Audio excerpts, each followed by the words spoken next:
All right, we are live now. Let's see. One live broadcast. Let me see. All right, we are live now. Let's see. One live broadcast. Let's see. Perfect. I love my sound quality right now. It's very good. Perfect. I love my sound quality right now. It's very good. Perfect. I love my sound quality right now. All right. Let's do it. Let's do it. Let's do it. Let's do this. I want to see what my music gonna play from here.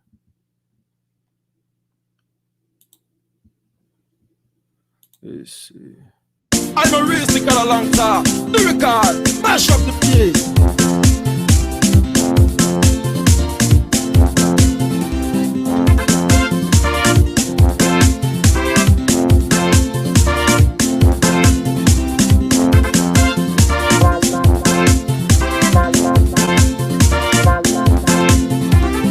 Okay, you're not able to take care of Babu Nebo. You're not able to bust the rata Babu Nebo. Oh, soldier, monkey, calm down. Oh, monkey, calm down. Monkey, calm down. Oh, monkey, calm down. Monkey, calm down to you. Monkey, calm down to you. Monkey, monkey, calm down to you. Monkey, calm down to you. Once upon the time, in the jungle, there lived so many animals and so many trees. During the days, there were no restrictions, anytime, any day. Anyone used to corrupt and go outside free in the jungle, yeah. After they realized that everything was good, I said everyone were only after the food. Majority of the people went beyond baboon, and few people went beyond okay. The headers of the time made a big mistake. After election, they went and made a selection. So the citizen of the jungle was unsatisfied. So they decided using another caretaker. Who love, who care, who has the ability taking care of the people. Okay, you're not able to take care of Babu Nebo. You're not able to bust the rata Babu Nebo. Oh, soldier, monkey, calm down. Oh, monkey, calm down. Monkey, calm down. Oh, monkey, calm down. Monkey, calm down to you. Monkey, calm down to you. Monkey, oh, soldier, monkey, calm down to you. Monkey, calm down to you. Monkey, calm down to you. Monkey, chop. Monkey, can I get tired? Say monkey, chop, yo. Monkey, can I get tired? Monkey, chop. Monkey, can I get tired? Monkey, chop, yo. Monkey, can I get tired? Keeping banana and the chop on. Stealing is a error. A Russian is a error. Monkey, can I get tired? Hey, we wanna live life. Have to live a good life. We wanna live life. Have to live a better life. We wanna live life. Have to live a better life. We wanna live life. Have to live a better life. We wanna live life. Have to live a better life. Okay, you're not able to take care of Babu Nebo. You're not able to bust the rata Babu Nebo. Oh, soldier, monkey, calm down. Oh, monkey, calm down. Monkey, calm down. Oh, monkey, calm down. Monkey, calm down to you. Monkey, calm down to you. Monkey, oh, soldier, monkey, calm down to you. Monkey, calm down to you. Monkey, calm down to you.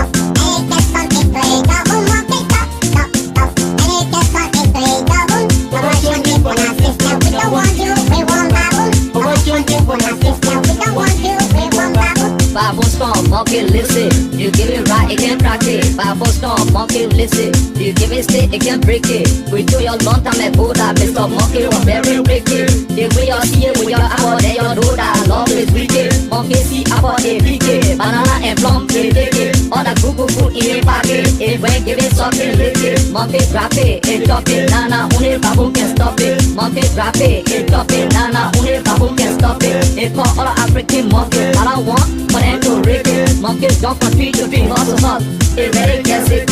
Monkeys jump from tree to tree, hustle hustle, when I it ready get sick. Soon back when monkey will catch it, that one it will not be easy. How you read, my people, I say it wicked. How you read, my people, I say it Monkey, you not able to take care of Babu Nebu. You not able to bust the rata Babu Nebu. Oh soldier monkey calm down, oh monkey calm down, soldier monkey calm down, the rob monkey calm down, monkey calm down, yo. Monkey calm down, yo, monkey. Oh soldier monkey calm down, yo. Monkey calm down, yo. Monkey calm down, yo. Don't jam a monkey say that away home. Don't small monkey say away home. On top of monkey say away home. Oh monkey say that away home. Away home. Away home. Away home. Away home. Let me know away home. Away home. Away home. My people yeah. Away home. Away home. I'm sorry yeah. Away home.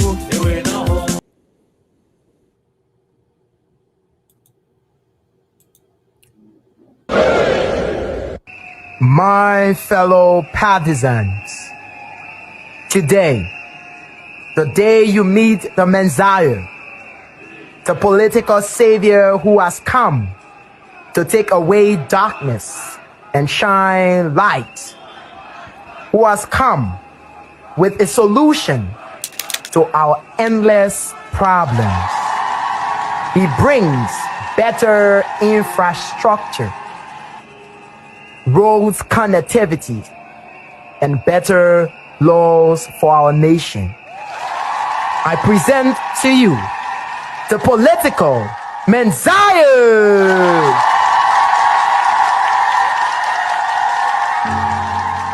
I'm tired with this spider story. Citizens, sons of the soil who value your God above your future, your kingsman has come with dictions infected with contradictions to reap what he didn't sow. A seat in the house. And since you have sowed this seed many times before, I know that with the few bags of rice I brought, your elders will make me the people's choice. In my platform, I promise to transform your lives with structural reform, lawmaking, oversight, and representation. But the people who printed that platform were making fun. See, I am here to promise you milk and honey, and in turn take away your hope and money. I will build you roads which will only link my house to my office. I will use your taxes to provide quantity education for the masses. Then send my children abroad for quality education, and count on me to improve your agricultural sector by turning the national covers into my power farm. And I will bring electricity into this city, but it will only serve me, myself, and I. Today, I am down to earth, the man of the people, but tomorrow you people will count light posts behind my convoy. Before my turn you ends, I will turn you from vibrant youth to noisy minority. Vote for me, and I will make you swallow your sweat. I swear, pull it in the hole. You will strike for your own salaries until you run crazy after accepting all my donations. What else do you expect me to do for this nation? I have already paid your pastors to pray over me, so that after elections I can pray on you. I have made your top musicians to sing my praises. Before I sing this country, I am corrupt to the core, and at least now you know. So please, place your future in this sense that I will use to take your cookies from the cookies jar. My colleagues and I will sweep your destiny under the carpet in committee room. and go on to turn every section into a market ground and keep this nation in constant recession with our actions. I am Delilah.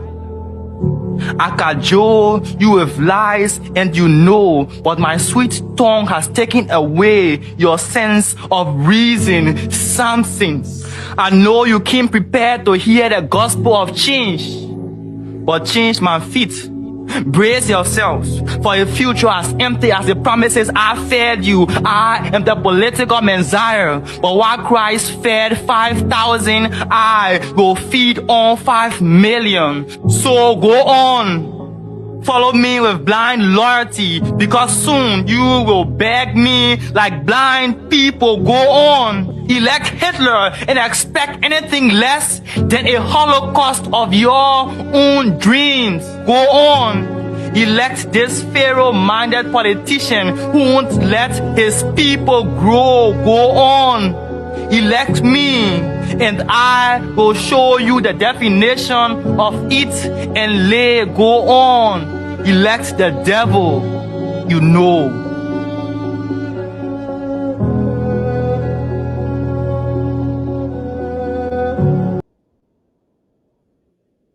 And a political thief. Number one, the ordinary thief steals your money, your bag, your watch, and your jewelry, isn't it?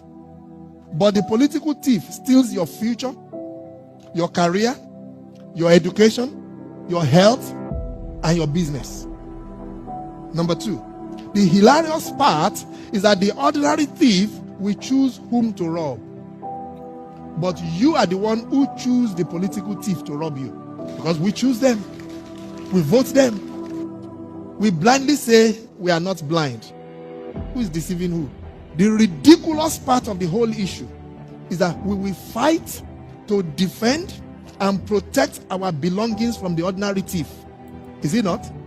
But we fight each other to defend and protect the political thief. Is that not what we do? Thugs will be fighting themselves to protect those that are stealing our career, stealing our joy, stealing our health, stealing our success. What a shame. What a travesty. It calls for us to think and think deep.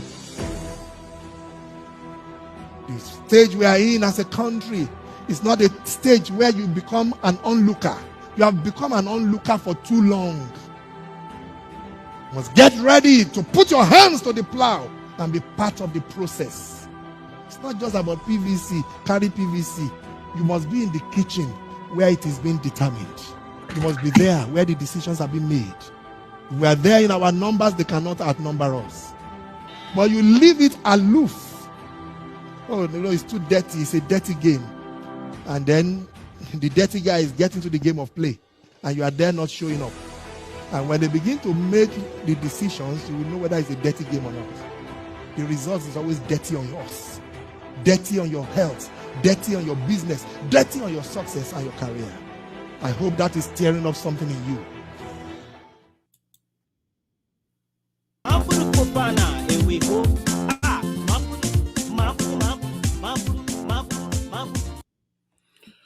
All right, ladies and gentlemen, welcome to a brand new edition of Voice of Sinoe. In the diaspora with Dark Side Esoteric. We are coming to you live from Newark, Delaware. Quickly, let me do a sound check here to make sure if my sound is good on your side. Please give me a thumb as well. But you're gonna hear all feedback from my end here just to make sure.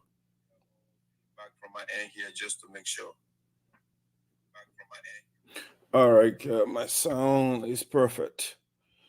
All right, good afternoon, good evening. Once again, welcome to Sinoe County premier platform, the Voice of Sinoe in the diaspora with Esoteric.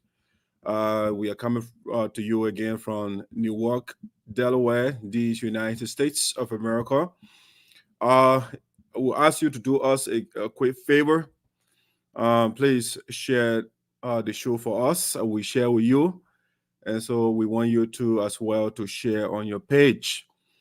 We also have a YouTube page that you can follow the show from is Voice of Sinoe in the Diaspora with Esoteric on YouTube.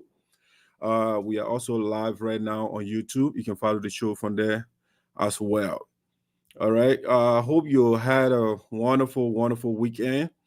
Those that I'm seeing right now, I'm saying the Vice President of the USAA, Honorable William Mana, is following the show. Mr. Mana, welcome aboard. We also want to welcome on board the people that I'm seeing, at least from my end right now.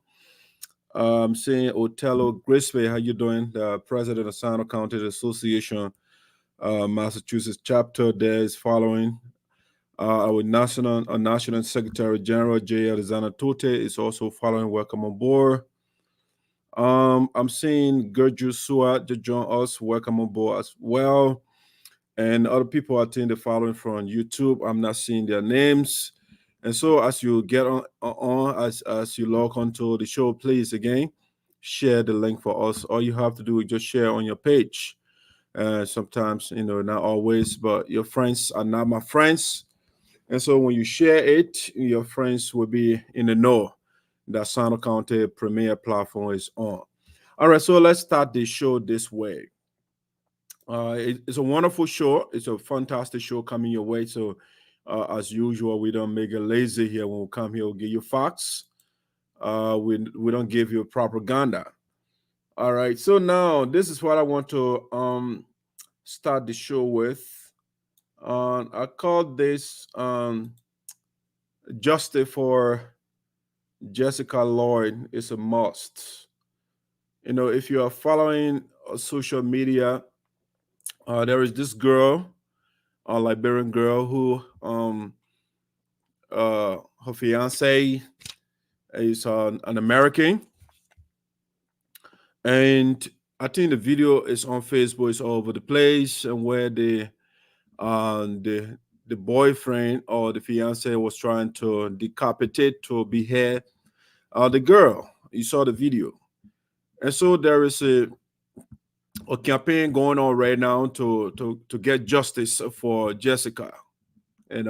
So if you look at the flyer over there, they say massive protest, justice for Jessica. You got Lucas Riches, an American citizen and a missionary from Creekside Church, Auburndale, that's Iowa, currently resides in Monrovia, Liberia. Is being investigated by the Liberian National Police of criminal attempt to commit murder and aggravated assault, slashing the throat of his African girlfriend, Jessica LIoyd, on September 14, 2023. So Sunday, September the 24th at 10 a.m., there will be protests across the street in Iowa. The Creekside Church will be in Iowa. And so there will be a protest. So if you are in the Iowa area, get to that church. And that's why I'm not pro-religion. I mean, religious people, I'm not saying non-religious people don't do horrible things. But you cannot be a servant of God who you guys purportedly say that he's a good man, and then you are attempting to decapitate, to behead your girlfriend. I don't know how people think. Girlfriend, it's not girl enemy. She is your girlfriend. So why would you want to harm somebody who is your friend? So we are seeking. I mean, the Liberian justice system has to stand up for Jessica, because the justice system of our country is such that we do multiple things. And one of the things that the guys that administer justice in Liberia, if you have money, you are more likely to go free if you commit a crime. And number two, we have this sort of phobia of foreigners, or especially America, people with different complexion. We have this phobia once somebody's a Caucasian of different quarter, we tend to treat the person in another way.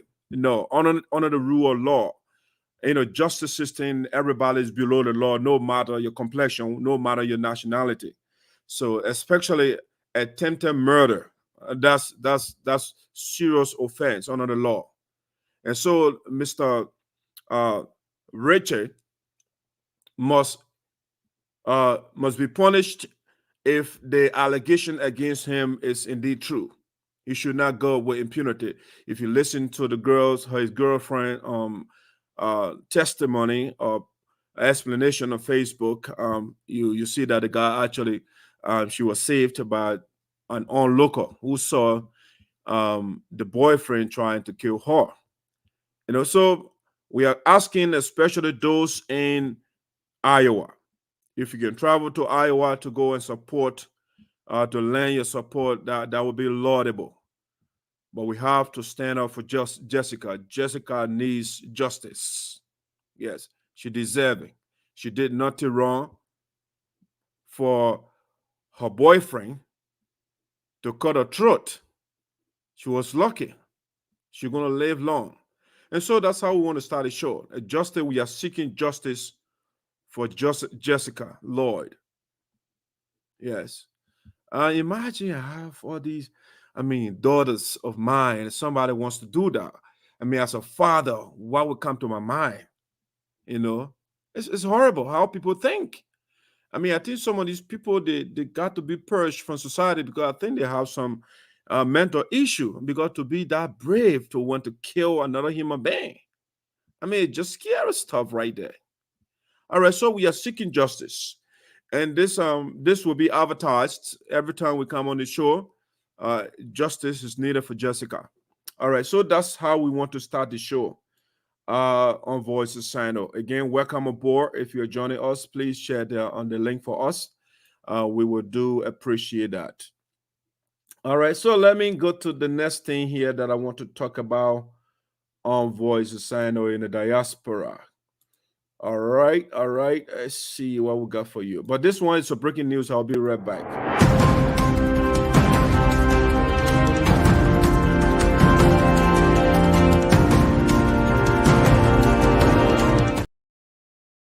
All right, ladies and gentlemen, welcome back to Sinoe County, our premier platform, Voice of Sinoe, with Esoteric. Welcome aboard. All right, so we want to just take you to Liberia and look at the recent official campaign launching of the Unity Party. The other people say the major opposition to the incumbent, to the ruling party, CDC, Unity Party. And so yesterday, the Unity Party, she had her official campaign rally in Monrovia County, Monrovia, to say the capital city of Liberia. And I just thought it was a wake-up call to President George Weah. It was a wake-up call. For people that once celebrated George Weah, that went in the trenches for President Weah, to see the people in their numbers to support, now they are turned to the supporters of the opposition. The party that once protested again, for which they elected George Weah. The Unity Party that was in power, that the people didn't like at the time. For 12 years, the people felt that their interests were sought by the leaders, headed by Ellen Johnson Sirleaf then, and now the presidential candidate for the Unity Party, Joseph Boyka. So you see, when the voters are doing that, you as a president, you need to call an emergency meeting and to brainstorm and see what is going on. For these people to get in the ring, they use their little $5 and whatever they have in their bank account to get in the ring for an old man, for a geriatric, and going against a relatively young man, of going against this man they celebrated, they saw themselves through George Weah. And now the people are going to a geriatric, an old man, the man who is almost in his 80s, and the people are now going to him. Joe Weah must know that he is failing the people. That should tell Judge Weah that the people are not being treated. What they expected from Judge Weah is not delivering, and so now they are looking for a new Messiah. But it is unfortunate that our people, the way the Liberian electorate, they think. I mean, how we say that you have a unity party that led you for 12 years, that you protested against and you brought Judge Weah. But now magically, this man who was the second man to Ellen Johnson Sirleaf, magically you are thinking that he is going to rescue you from your poverty. He didn't do it in 12 years. And now he is in the large stages of his retirement age. But now you are saying, you know, why he is the rescue man. Liberian people, they think weird. I mean, you have the real saviors in the race. You have real people that have real agenda. For example, Gonglo, Home Our Support, will be an excellent alternative to George Weah, as opposed to going to Joseph Boyka. Joseph Boyka, for the past 40 years, should have changed the lives of the Liberian people. No, he did not do it. He didn't. But in his retirement age, and somebody would be, I mean, in their right mind and say, oh, Joseph Boyka is coming. And if you look at the circumference, if you look at the people around Joseph Boyka, you know that Joseph Boyka is not going to do anything for you. Because you don't see serious people. Do you expect, for example, a Eugene Falcon, who once are disparaged and denigrated and say all the worst thing about Joseph Boyka, and all of a sudden now he's supporting Boyka? Go follow his old videos. You see what those things that Falcon and said about Joseph Boyka, and now they're selling the man to you, and you think that message is convincing. The man brought George Weah to you, and George Weah failed you. George Weah failed himself, and George Weah fired him. And this man, the same man he campaigned against before, they bring the marketing the man right now. And somebody's not smart, you know, you say, you know what, this is the false choice. Gonglo is the best. Read Joseph Boyka, who is the alternative, who has been in government for 40 plus years. Look at Joseph Boyka platform. You know that the papier did not even read that thing. He has no clue, you know, because when I read a document, it just bunch of platitudes, you know, bunch of cliches. I mean, lack of specificities. I mean, it's not specific. The man was, I will do this. I will do this one. And these are things that people have been telling you since 1847 is, I will do this. And they can't tell you how they're going to do it. How much you're going to pour in this sector. How much you're going to pour in this. How are you going to appropriate the nation's budget? You know, those things. Where are you going to be getting the funds from? Where are you getting the money from right now to run campaign? Are you not taking it from lobbyists, from people, from rich people? And then when you get to power, you are not, I mean, you are liable to those people. You have to cater to the needs of those people. You have to explain these things. But Joseph Boyka, they're not telling you anything. And people will say, oh, Joseph Boyka is the alternative. And people are using crowd competition. Oh, CDC get bigger crowd than Joseph Boyka, or vice versa. It should not be about crowd competition here. It should be about substance competition. It should be about who has better plan for the country. How are you going to rescue the 5 million people? It should not be about crowd. And crowds are not people to trust, because people in the crowd, they don't think properly. They just go by the crowd. What the crowd does, that's what they do. That's why when you look across history, those that effect change, those that made change across history, they are not in a majority. They are in a minority because they have to be by themselves to come and think about their environment, things that are happening. So to revolutionary people that make change in history, they are not in the majority. So they are not crowd, they are not bunch of people and yelling and beating drums and playing music. No, those are people that have serious plan. They think by themselves. Those are in the religious arena. Jesus is not in the majority, but he's a revolutionary. He protested against the Roman Empire. Muhammad was a revolutionary. He's not in the majority. Gandhi was not in the majority. Buddha was not in the majority. Dr. King was not in the majority. Thomas Sankara wasn't in the. So it takes somebody with a better idea, who has a vision for the people, to come about. People go with the crowd mentality, herd morality or herd thinking. A group of people doing the same thing, so I must do it too. Okay, CDC and UP, they are the wrong people for you. You need a tail alternative. You have 4 choices in the race.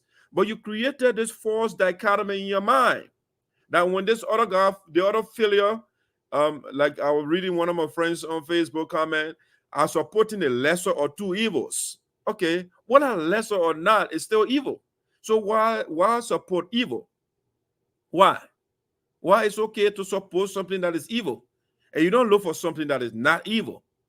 So the people are telling you they are supporting evil person. So when an evil person gets to power, what do you expect? The Bible says that when the wicked are in power, the people suffer. So you need a non-evil person, a good person to lead you. Okay. And so that's what the problem is. We sing all these different songs. You kill my pa, you kill my mom, already telling the person is evil. You kill when somebody kills your father and your mother, the person is not a good person, but you vote for the person. The man educated, he's not educated, I was vote for him. But then if the man is not educated, he doesn't know what he's doing. Okay, is the blind leading the blind? So when you fall in the ditch, then why are you blaming the person? So you need somebody who knows to lead you, who understands to lead you, who has a vision to lead you. All right, and not somebody who says sanction or no. Sanction or no sanction or vote. How do you put yourself in this sort of predicament, and then you expect the people to produce results for you? You're already telling us that the person is not good for you, it's not right for you. And so United Party or CDC, the follow study on this thing, they don't appeal to me. But the only thing I saw that was alarming is how what I saw, the optics, from the campaign. Let me play this video, right? Let me play this video. Let me share this with us. Let me share this quick video. This video right here. It's alarming. This is alarming video right here. All right, let me play this.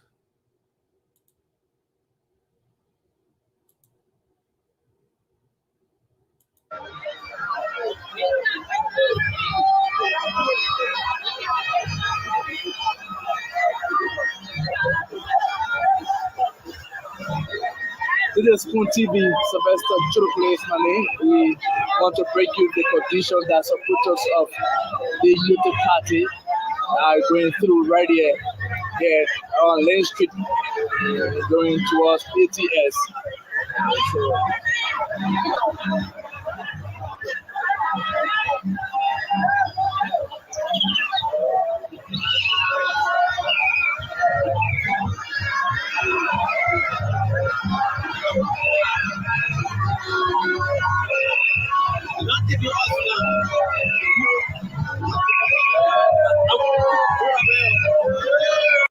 No, this video is alarming. This video is alarming. To see right now the people, say for example, the seditions, right? They are pressing Josh Weah. He's developing the country. And the major street in the city square is inundated, is flooded. Okay, what is the city government doing for a major street in the city center to be flooded, to be inundated? And people are, they are, and somebody will sit down and say, they will get sick, right? And I say, oh, that witchcraft. Okay, if you are in that dirty water and you are supporting the very people that neglected you, then I don't understand. I don't understand. The very people that you are running behind, like Joseph Boyka and Ellen, they were in power for 12 years. They left your streets like that. They didn't build good drainage system. All right? And so you have a major street in the city square. In the city center is a swimming pool. And that's the best swimming pool that George Weah can give the poor man. That's how you rescue the poor people. Okay? And I got a couple of things on this, right? The first thing I got is, again, it's a protest against George Weah, to the point where the people will get in a dirty water. They will stay under the rain to go to the person that suppressed them before. It tells me that George Weah is doing terribly bad in the country. The people will leave their homes. And the same people they agitated against, the Ellen Johnson Sirleaf and those people, and they are now turning around and going to Joseph Boyka, who was the second to Ellen Johnson Sirleaf. It tells me that George Weah is going bad. He's doing terribly bad in the country. Yeah, he is. He's performing bad. Because when the people see you the way you live and you say you're pro-poor, and then in your first or 2 years in office, you get private jet for yourself, you get 47 houses for yourself, you get expensive vehicles for yourself, you got Jamaica resort for yourself, you broke your house down and built another one, you have a private church for yourself. But then the people you say you are coming to rescue, the poor man, you're walking on red carpet and the people don't have food. And somebody being around man and said the George Weah is for them. He's a good man. The University of Liberia is, oh, George Weah gave free education. Go and see the University of Liberia. Go and see how the place looks. My daughter was telling me the other day, Daddy, the building is literally broken down. The children are on a leaky building. No seats in the building. But people that Tomo Fowler are supporting George Weah, he got a whole university, is better than the state university. Okay? It's a sedition. So nobody is being held accountable for anything under the watch of George Weah. Corruption is running amok in the country. Corruption is all over the place. And no accountability. Citizens are dying. Auditors, 7 auditors for a nation, they passed away. And nobody was held accountable. That's a banana republic. This is a banana republic.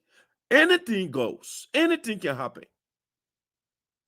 Auditors for a nation that died 7 persons and nobody was brought to justice. $16 billion Liberian dollars got missing. Nobody was prosecuted. Nobody was held accountable. 25 million went in air. Nobody was held accountable. Come on, people. And I see young people that say, this guy is for me. He's for you? Or all these things? They say you want to take the mutilated banknotes from the market. They gave the finance minister and the financial team to do that. That wasn't done. Okay, where is the money? I mean, what are you celebrating this guy? Because he built, a park? A park? That's why you are celebrating? And you are bringing a Joseph Boyka as an alternative to him? And you guys are swimming in dirty water? You need a bungalow. Or better yet, I think the young man looking good too, but me, Liberian people, you economically kill me or not, I will vote for you. You kill my pa, you kill my ma, I will vote for. So we have this weird sort of thinking. We are weird sort of people. Yes, we are weird sort of the ones that hurt us. Those are the people we support. Those are the people we support. And I don't know at what point we're going to wake up. What time your children are living in abject poverty. You yourself, when you are sick, when you go to the hospital, they'll tell you, say, oh, go buy your own paper or go buy your own drugs. But these very people are the ones you support. A man built a hospital, but when he's sick, he doesn't go there. He goes somewhere else. But then you say the person cares for you. Samuel Toa and bragging and say, oh, we built 14 military hospital, built one in Bop, all these different infrastructure. Samuel Toa broke it, and where did he go? He didn't go there. He went to Turkey. But these are the very people you are supporting. You are supporting Samuel Toa and say we have budget surplus. But then they're doing harmonization. Those kind of things. Or we have electricity supply. We're supplying Ivory Coast. But your people, the people that you are leading, they are in darkness. But you support the same people. All right? This is where you find yourself. So when you create this false dichotomy, that's what you get. The other guy will suppress you before, after a couple of years, because you have this sort of selective amnesia. You forget easily. A couple of years from now, you forget everything that other people did to you. And you bring the same people back, you recycle them. Okay? So they are running crowd competition. They are not looking at the right people for them. And they will put there again, they put Joseph Boyka while the papa is sleeping. The guys around here, they will be looting. That's what they will do. I don't see a clear plan that will rescue Liberians. I don't see the rescue plan. Sanitation, okay. Do you need to run on sanitation? It's not I don't see it as a viable campaign plan. No. Sanitation, it should be something that will be easily done. All you have to do, let the people enforce the law. It shouldn't be your campaign talking point. The laws are there. Enforce the law, and people will clean up. Who wants to pay money? Who wants to get? You must say, especially those who are in the West. The people don't have to run campaign and say, oh, and violators, the people that run the traffic light, somebody running campaign and say, the people that run the traffic light will catch them, will do something, will arrest them. No, nobody runs on those things because the laws are in place. The police working. You run the light, you get caught. The camera, they put the cameras in the places. When you run the light, the camera will get you if the policeman does not get you. So all you have to do, put the laws in place, put the right mechanism in place, and somebody doesn't clean that place. And I mean, because if you don't clean your spot, what that means is, you are creating germs, or there's a potential for disease to spread. And now you are now the only person living there. You pose a threat to your neighbor. And so because of that, the government got to come in and find you and say, you know what? Why are you not cleaning the place? Get you a ticket or something. Those are things that will change. The reason for law is to change people's behavior. That's what we got. Because human beings, we want to be free. We don't want to be controlled. But we don't want to be controlled. But if you don't do that, if you don't regulate, if you don't put laws in place, because that's why we say rule of law, right? Because we don't want to be ruled by man. So we put the laws in place to be led by the law, to be ruled by the law. So if the person violates the law, of course you punish the person. That's what the law is in place for. But we don't enforce the law. Joseph Boyka, they were there for 12 years. They didn't enforce the law to clean the city, but now he's running on it as a campaign talking point. It's not viable. It's not a valid campaign point. Something to run on. Oh, sanitation. Okay. All right. So that's how I see it. So it's sad. It's sad. I see people in the dirty water with feces and everything mixed up. They're swimming in that thing. Somebody gets say, oh, that waste scrap. Somebody wish me. No, but you've seen the thing is glaring before you. Nobody wishing you.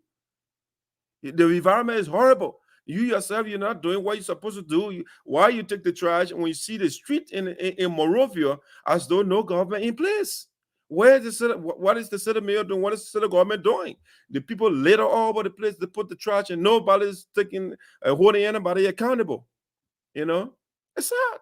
So Liberians, if you keep doing the same thing over and over, you'll keep getting the same result. That's what Einstein told us. It's not a magic here. If you don't change the formula and you're solving a mathematical equation, if you don't change it, you will get the same results.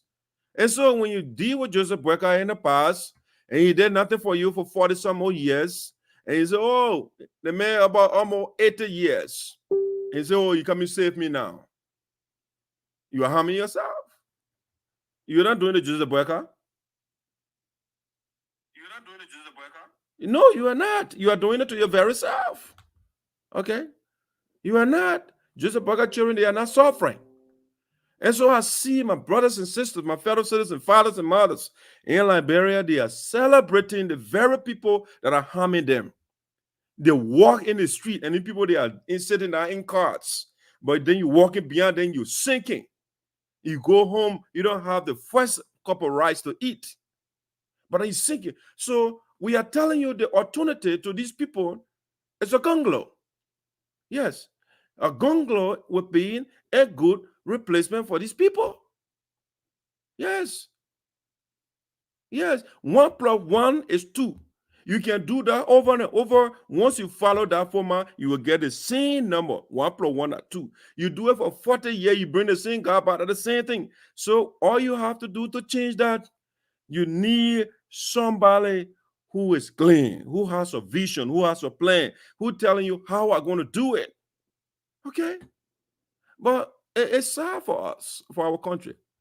You kill my pa, you kill my ma, sanction, no sanction, I will vote for you. Okay. All these different slogans you are singing, how does that benefit you? And so I am telling you, the crowd competition that my wife and people, I mean, a party they're running with CDC is not the panacea to your problem. Yes. My wife, I mean, we've been having, that's what democracy is for. She has the right to support JMB, but I think JMB is wrong for the country. I think Gonglo is the best person for Liberia. In the same way I told the people in the past, a George Weah is not the right person. I gave them clear cut. I said, okay, look at this. Because in order to judge, somebody does not become good overnight. Okay? You got to see the track record. Okay? Athletically, when you go to soccer, the guy succeeded. That's a different thing. So now, the man was in soccer, right? He said, okay, I'm going to establish a soccer team, which is a good thing. Okay? So he established junior professionals, a soccer team. That team died. You see, it's one thing to establish, it's another thing to maintain. When you can't maintain what you establish, you are now a leader. You are not a good leader. You got to be able to maintain what you established. So Voice of Sinoe, I started this thing for 7 years now. I'm on it. It's still going, right? So Joia established a soccer team, 22 players, and the man cannot maintain that. And then you put him in the Liberian Senate. He did nothing there. And you turn around and say, you know what? That man magically will be a good president. He's the country giant. I was like, what are we thinking? What are these people thinking? It should not be about popularity. When somebody is talking, listen to the person. George Weah does not explain, those are around George Weah. What are the ideologies? What are the philosophy? Where does George Weah stand on issue? No, the guy does not have idea. A leader must be a teacher. You have things that you believe in. And so when you leave that person, you learn something from him. You want to implement that vision, that ideology of that person. So when you speak and say, oh, that person was beyond that's how you put it before, or they were beyond George Weah. But I don't know the philosophy of George Weah. You know the philosophy of Gunglo because the man has been consistent over the years. He will tell you government is a place to serve. It's not a place to steal. And he lived that life. He has been living that lifestyle, not stealing from government. Okay? That's what we need. But no, they're going with the crowd. Oh, the multitude competition we're running in Liberia.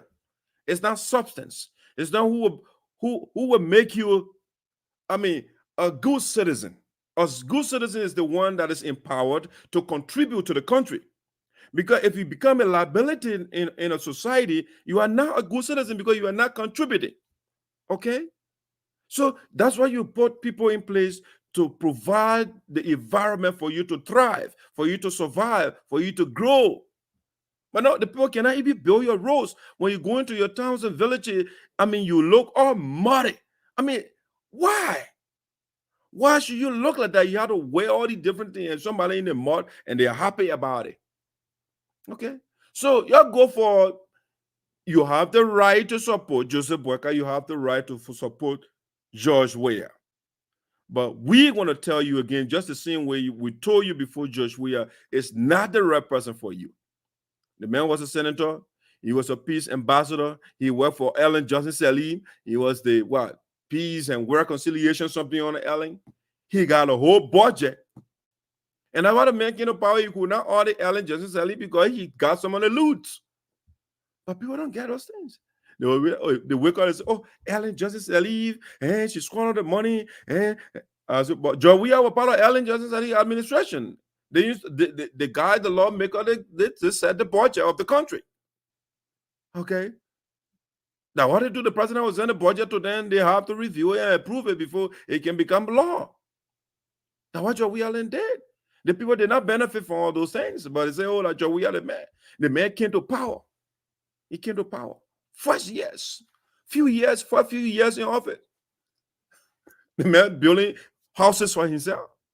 Buildings. What sort of good leader in history you see that will come to power and start to build houses? Not two, not one, but 47. Or if you want to go with Eugene Nangbe, who was then the information minister for George Weah, he came to Philadelphia. My microphone, my camera right in front of him. They asked him that question. The man said, 16 houses. What? Why do you need 16 houses you alone when people are hungry? Why do you need a church and nobody knows you to be a pastor? You never had church when you're world soccer star. You never had a church for yourself. You couldn't afford to build a church. First 2 years, you're using public money, you build private church, and you go there and you throw jobs, So Liberia, we got a long way to go because we are not looking at the right people. When y'all listen to me, y'all be fine. When you don't listen to me, you will suffer. The people suffer due to lack of vision. Now, what the Bible says, the people suffer when you have the wicked in power. You have been putting wicked people in power, and that's why you are suffering in the country. You are swimming in dirty water, and that should be fine. To show your loyalty to Joseph Boyka, the man for 40 some more years, your condition still the same, but you're in dirty water and swimming to show you to protest against we are. All right, guys, that's the rainfall. The people are in there. But they send a message to Jowiya though. Jowiya got to think twice. He said the people they are against me now. It's clear. When they can go to the same party that Jowiya then took out. They filled out a whole stadium. People still swimming in dirty water. Jowiya new pool. All right. Now let's move on to something else. Let's come to the United States. Let's come to Pennsylvania. And talk and look at one of the major organizations here in the U.S. The largest Liberian organization, the organization that has produced national leaders and still producing national leaders. Some of the guys you see in Liberia that are leading, the ministers, they are presidents, they came from the organization that we are about to discuss right now, ULA. It's a major talking point right now that I'll be talking about. And I was there this weekend. We wasted part of what went on during the program, but I will be right back to discuss it. So breaking news, I'll be right back.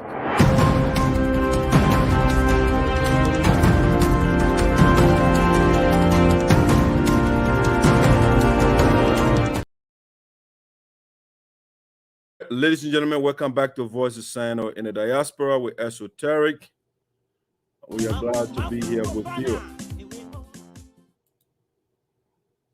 All right, so the breaking news I want to share with you: ULAA'S 49th General Assembly ended chaotically.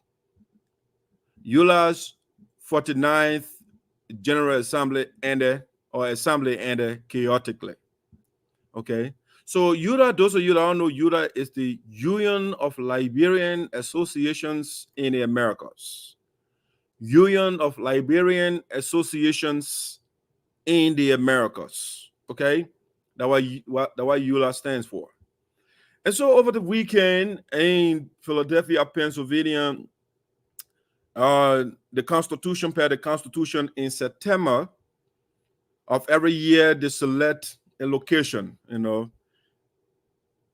to go. So, but for theirs, it's kind of a little different. They do it in advance, so they'll have a couple of states or chapters. So they'll vote the first state that has the more numbers. Will take that the first convention, the next one, and they got 3 in a row. All right. So, but this year was in Pennsylvania. It's election year. The incumbent time is up, and so they have to go for election. And so the people came from all over the United States to participate, to exercise their democratic right. But unfortunately, the event ended not too far. Not far at all. It ended in confusion and chaos. The election that was to be held was cut off by the president. Okay, so now, I had an interview with the president. I went to the site. I had a one-on-one with him. But what I'm going to do is, you see, in order to exercise your authority as a leader, because you have a scope, you have a perimeter in which you work as a leader. Because if you work in every arena, the people they got different words for that: autocracy or autocrat, dictator, despot. They got different vocabularies that they use, right? But I'm not saying the incumbent, the current president, is a dictator, but that's what some of the allegations the opponent, the opposition, they were making against just some of the things they were saying against him. And so being somebody who is objective, who is for justice, who is not taking side, I want to know, I try to see what the Constitution of ULAA says, right? Because that's the supreme law of the organization, that what gives the president or all the officials in the organization, that what gives them the power to run or to administer the affairs of the organization. Okay. And so my thing is, okay, instead of asking what the president is saying or what the opposition is saying, I have an array of documents. I'll read the documents. I have correspondence from different chapters, communications, and we're going to read the communication, and we'll look at the Constitution, and then we can decide who is wrong or who is right. That's how I want to see it. So before then, this is how I'm going to do it. Right? Let me go in presentation more, so we can look at ULAA, right? So the first thing, let's look at a press release, right? A press release from the president of ULAA, Mr. Shiwoh Kamara. Let's look at our press release, right? Let's see. Stop sharing. Let me share another one again. Okay, let me share this. Let's look at the press release from the president of ULAA.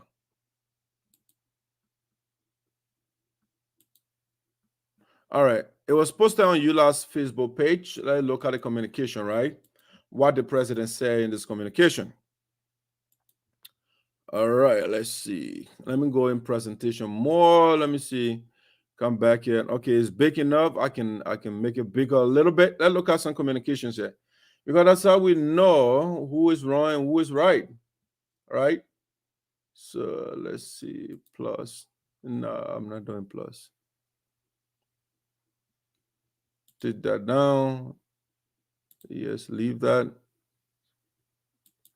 All right, let's do this. Let's make it. I wanted to see what I can zoom in so you can read with me. The communication, yeah.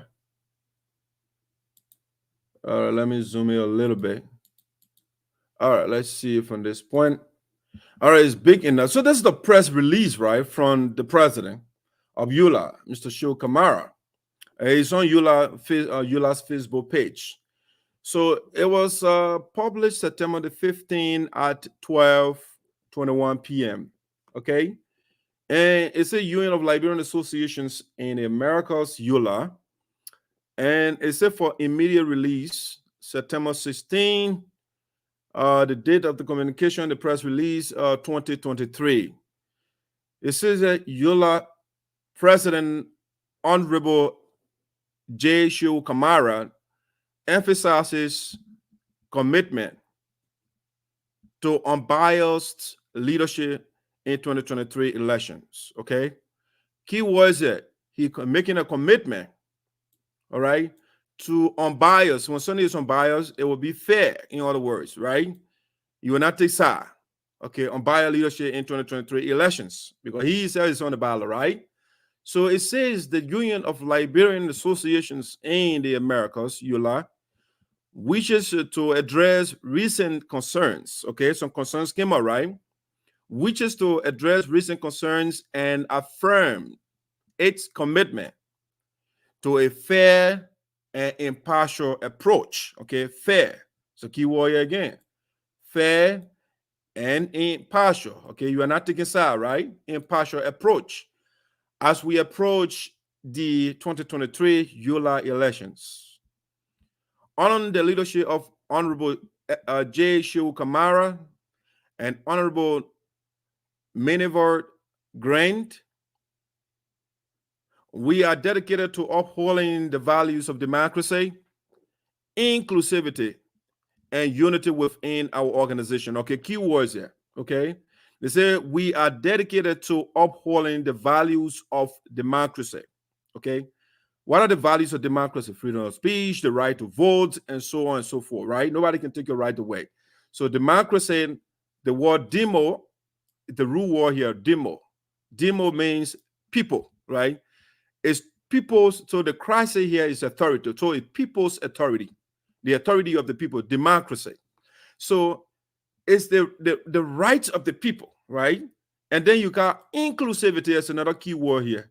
So that means everybody will be included. Nobody will be sidelined, right? Inclusivity. You include everybody. Nobody will be left out, okay? Because it's democracy, the government of the people, okay? And unity within our organization. Right now, ULA, I don't know the word unity applies now, right? Because the General Assembly dispersed without a new president, okay? So now it goes on to say that's the key area that I want to look at. As we prepare for the ULA 2023 National Convention, President Honorable Shiwoh Kamara, who is a candidate for election, for re-election, right? We should to emphasize that his campaign and leadership have never and will never seek to interfere in chapter affairs. He will never seek, okay, to interfere in chapter affairs or threaten. So some of the members, they made allegation against the president that the president issued threatening remarks that they will not participate. But the president, in your press release, you say you would never seek to interfere in chapter affairs or threaten any members' voting rights. Okay. Why did the people not vote, Mr. President? If you were not threatening the right to vote, why the people did not get the right to exercise their right, the democratic right? All right. It goes on that the president press release. While also urging chapter to resolve prior to the general elections. The principle of fairness and impartiality are paramount to our mission, he stated. President Kamara understands the significance of his role as a candidate in this election and is committed to ensuring that his actions are balanced and motivational. He acknowledges the importance of maintaining a neutral stance, okay? Neutral stance. You're not taking side again, to avoid any perception of undue influence, which the Constitution frowns upon, undue influence on the Elections Commission. It is crucial for every member and chapter of ULA to understand that their voices matter and their concerns are valid. President Kamara encourages all chapter members to resolve any issues in their communities through peaceful dialogue and reconciliation. We believe that a harmonious and united ULA is essential for the progress of our community in the Americas. President Kamara also wants to make it unequivocally clear that no voter or chapter should ever feel threatened by him or his campaign during the election process. ULA Constitution, as well as each chapter's constitution, provides a framework for conflict resolution and due process. We will respect and adhere to these guidelines. Lastly, President Kamara calls upon all members of ULA to actively participate in the electoral process and to do so with integrity and transparency. We urge all candidates, supporters, and chapters to contribute to free, fair, and peaceful elections that reflect the true spirit of democracy. In conclusion, ULA remains committed to strengthening the unity and progress within our community. We look forward to a successful 2023 National Convention where our members can exercise their democratic rights freely and peacefully. All right. This is the communication press release from the office of the National President, Mr. Shiwoh Kamara, this man whose picture you are looking at on the screen right here. Okay, that's the communication from his office before the General Assembly met, right? Now, again, the people did not exercise, the president acknowledged the rights of the people to exercise the right to vote who they want, right? But the process was aborted. It was canceled, all right, by the president. Now, let us look at the Constitution, right, and see whether the president has the authority to suspend election, what is within his scope, or to ask chapters to go and settle the issue, whether it's within his powers, okay, per the Constitution. All right, so now let's look at the Constitution. I will end that screenshot here, the screen sharing, and bring another communication here. Okay, let me close this, and then I will bring another one for us here. Okay. Let me bring this shortly. I will play some videos as well. Let me see, so let me depopulate some videos. I took care of them already. So now let's look at the Constitution, right, of ULA and see the powers of the president, what the president can and cannot do. Okay. So over here, we'll go here. No, not that one. The Constitution. That's what I want. This one right here. All right, let's share it. All right, this is ULAA'S Constitution, the Union of Liberian Association. That's the Constitution right here. And so I want to make it a little larger so you can see it. You can read along with me if you want to. Let's see. Let me zoom this. All right, let me go back here. All right, so it's vast enough for you to see it, for me to see as well. All right, let's look at the Constitution. A couple of things that I want to look at in the Constitution. So I'll come to elections later, but let's go to a couple of things that I want to look at first. All right, so let's look at the preamble of ULA Constitution. All right, the introduction, where it says, let's look at the preamble to ULA's Constitution. Okay, so you see a Union of Liberian Associations in the Americas. That's the Constitution, right? I'm not making anything up here. Amended at the 35th ULA General Assembly in Decatur, Georgia. Okay. So over here, so the table of content, and let's go to, so there's a preamble here. We, the citizens and descendants of the Republic of Liberia, residing in Americas, in the Americas, cognizant of the need to promote unity amongst us, okay, cognizant of the need to promote unity among us, okay. What had happened yesterday, it didn't promote unity, right? But the preamble, the mission of the organization is to promote unity among us, provide for our common good. Okay, what happened yesterday is they didn't provide for our common good, and advocate for political, social, and economic developments in our country. All right, what had happened yesterday, is not in favor of fostering economic development in Liberia, right? Do hereby ordain and establish this Constitution for the Union of Liberian Associations in the Americas, our umbrella organization. All right, now let's go. We are looking again. I want to see the authorities of the various bodies in the organization. Who is to do what? Okay, because that's how we can judge who is infringing on whose rights, right? All right, let's go on. All right, let's see. The headquarters is in District of Columbia and all of that. Okay. Let's go to the jurisdiction. No, I don't want a jurisdiction. Powers of Constitution that gives you what the Constitution, the authority. Member organizations. I don't want that part. Let's see. Let's go down. structure of the union. No, I don't want to structure national. Okay, so to the National General Assembly, right? Then look at it, because in Philadelphia yesterday, or day before yesterday, the people that met, they constitute the General Assembly.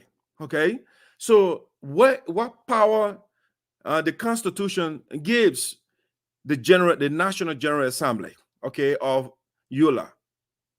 So they say the assembly shall be the highest, okay? The assembly shall be the highest decision-making body and shall approve new policy decisions of the union and shall be presided over by the national president, okay? So the highest, nothing above this. This is the superlative, right? It's the highest. The General Assembly, the assembly, they met in Philadelphia. Whatever outstanding issue, the assembly is supposed to take care of that because they have the highest decision making. They are the highest decision making body of the union. Okay, it's not the president. It's the people that met this gone weekend in Philadelphia. They have the final decision making body. They are the final decision making body, right? So it goes on to say, the assembly shall be the forum for the mass participation of member organizations. Okay, the mass in group, large amount of people, right? Number of people. The assembly shall be the forum. That's a place, right, for the mass participation of member organizations. Okay, Liberians and Friends of Liberia shall participate in the deliberations of the assembly, but the right of vote shall be reserved for official delegates from member organizations accredited to the assembly. All right, I got problem with this, but hey, that's how they said it. But the right to vote, if you are in a democratic organization, if this is a democracy, you should not disenfranchise the people. It's democracy. So you cannot say, you know what, the assembly shall be the forum for the mass participation of member organizations, but then you say Liberians and Friends of Liberia shall participate in the deliberations. Okay, they can participate in the discussion of the assembly, but the right to vote shall be reserved. Why you have to have the elite system? It's like America, where you have the electoral college to decide who becomes the president. And why should we adopt such thing? To stamp on the rights of the people and said only a certain group of people, certain elite members, they reserve the right to vote. But the right to vote shall be reserved for official delegates from member organization accredited. So the portion of the organization is problematic, at least for me. Because if you say this is democracy, then the people should have the right to vote. It should not be elitism. Certain people have the right to vote and other people don't have the right to vote. No, this is not democracy. This is autocracy, right? This is oligarchy. I mean, few persons have authority to do sort of thing, like we have in America. All right? You don't do that. You don't copy some of the bad practices of America. No, you can do that. So, the decision, okay, we are giving the authority of the General Assembly, right? Decision of the Assembly shall be binding on member organization, the board, the administration, the leadership council, and all other organs of the union. Article 4, decision of the assembly, it shall be final and shall not be reviewed, altered, or changed by any organ of the union except by the assembly in session. Okay.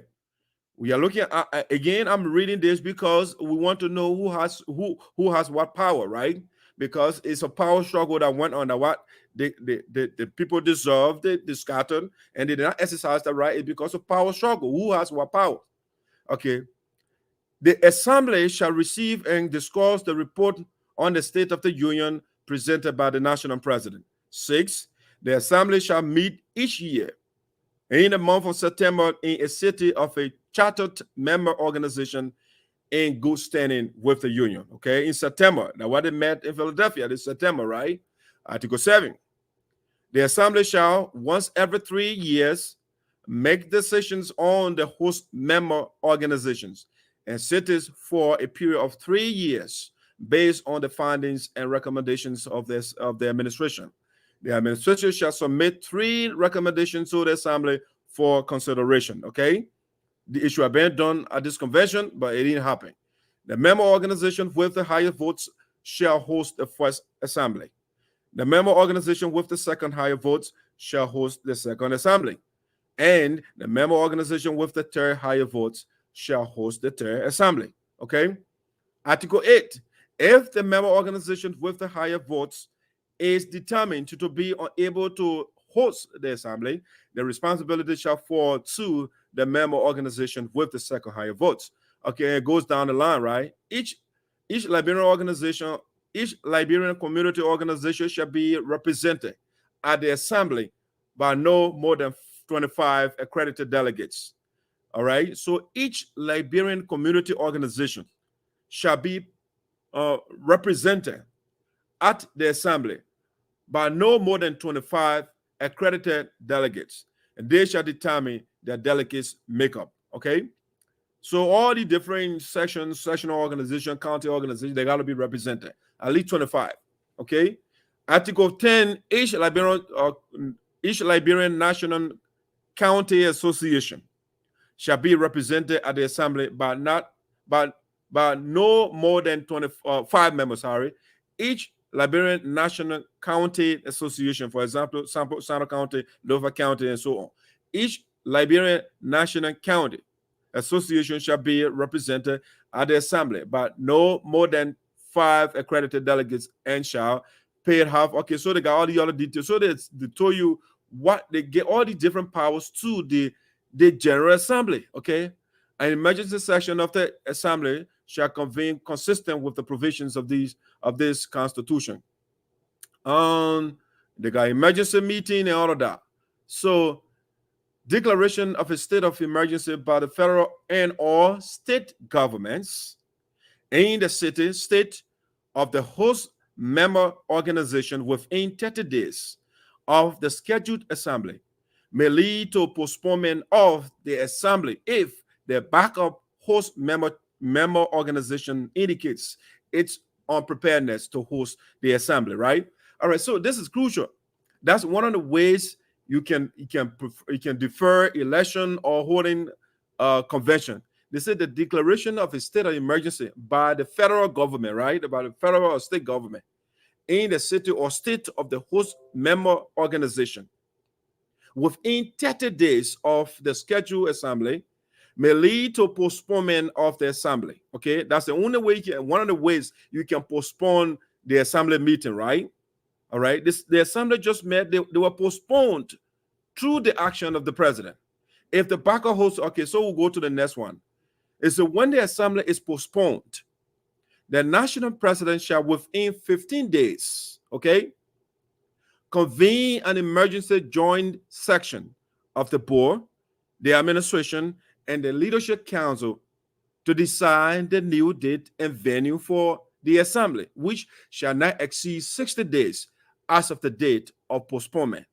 All issues during the joint section or special session shall be decided by a simple majority vote. All right, now, that was the General Assembly, the authority, the Constitution, it lays it out for you, right? Now, let's come to the National Board of Directors, what they can do according to ULAA'S Constitution, what they're supposed to do, okay? Because when we know these things, then all they yelling at each other and these things, the guys are educated. All you have to do, open the document and go by, it's not by somebody's whims and caprices, somebody's emotions. No, it's not what you go by the document you wrote. Or that is the founding members they wrote, you know. So they say Article 1, that the board function, they're telling you now the responsibility, what it's supposed to do. The board shall be the legislative body. Basically, they are the lawmakers, right, of the organization. The board shall be the legislative body of the union and shall comprise of 2 elected representatives from each member organization.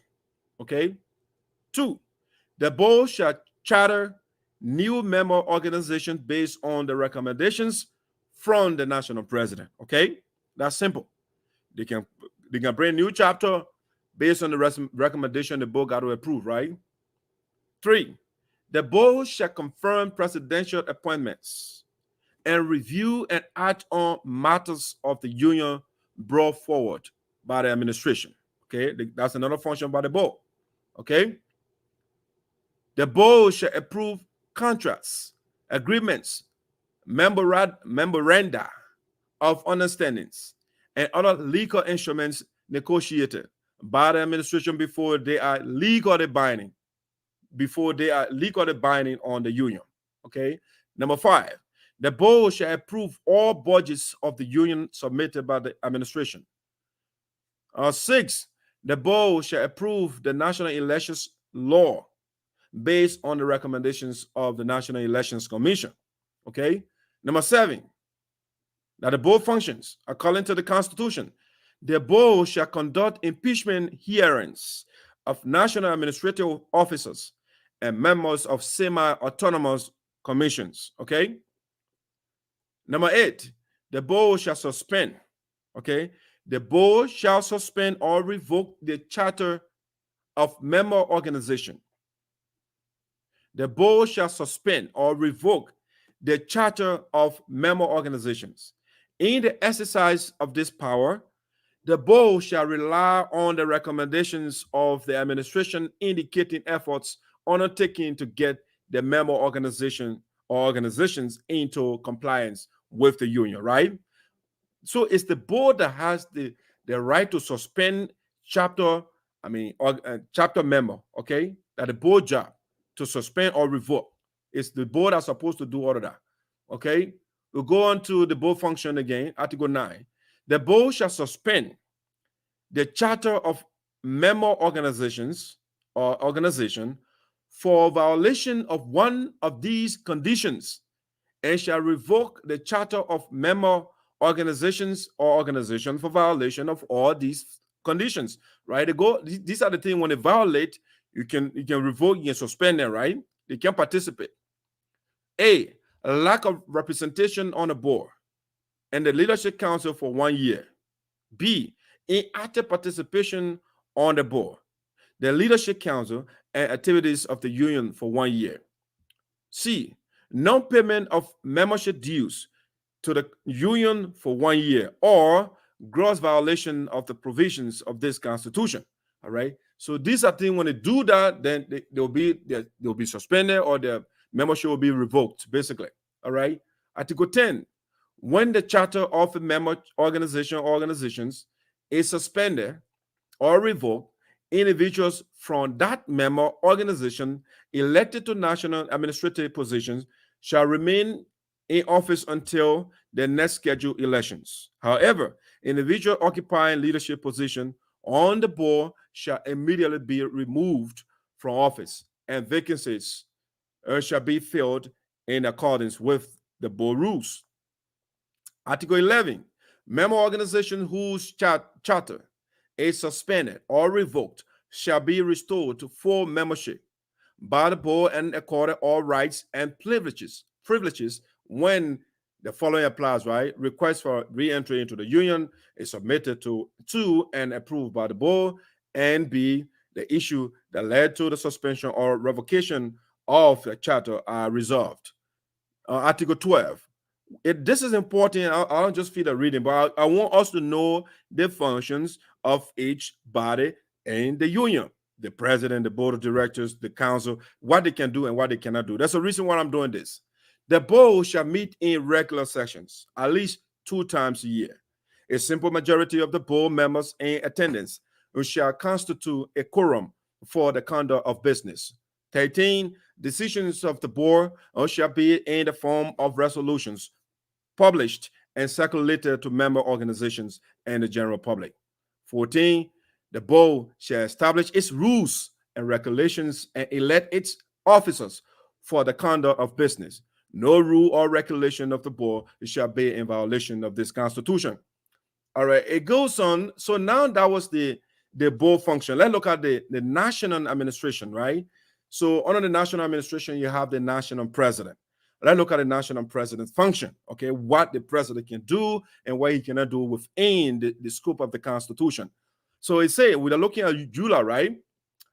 Because once we know these things, we can mitigate conflict easily. We can avoid it. But if we don't want to look at a document and everybody wants to show power, you always have issues. Now, Article 1 of the national president, what he can do, the national president shall be the chief executive officer, official spokesperson, and head of the administration.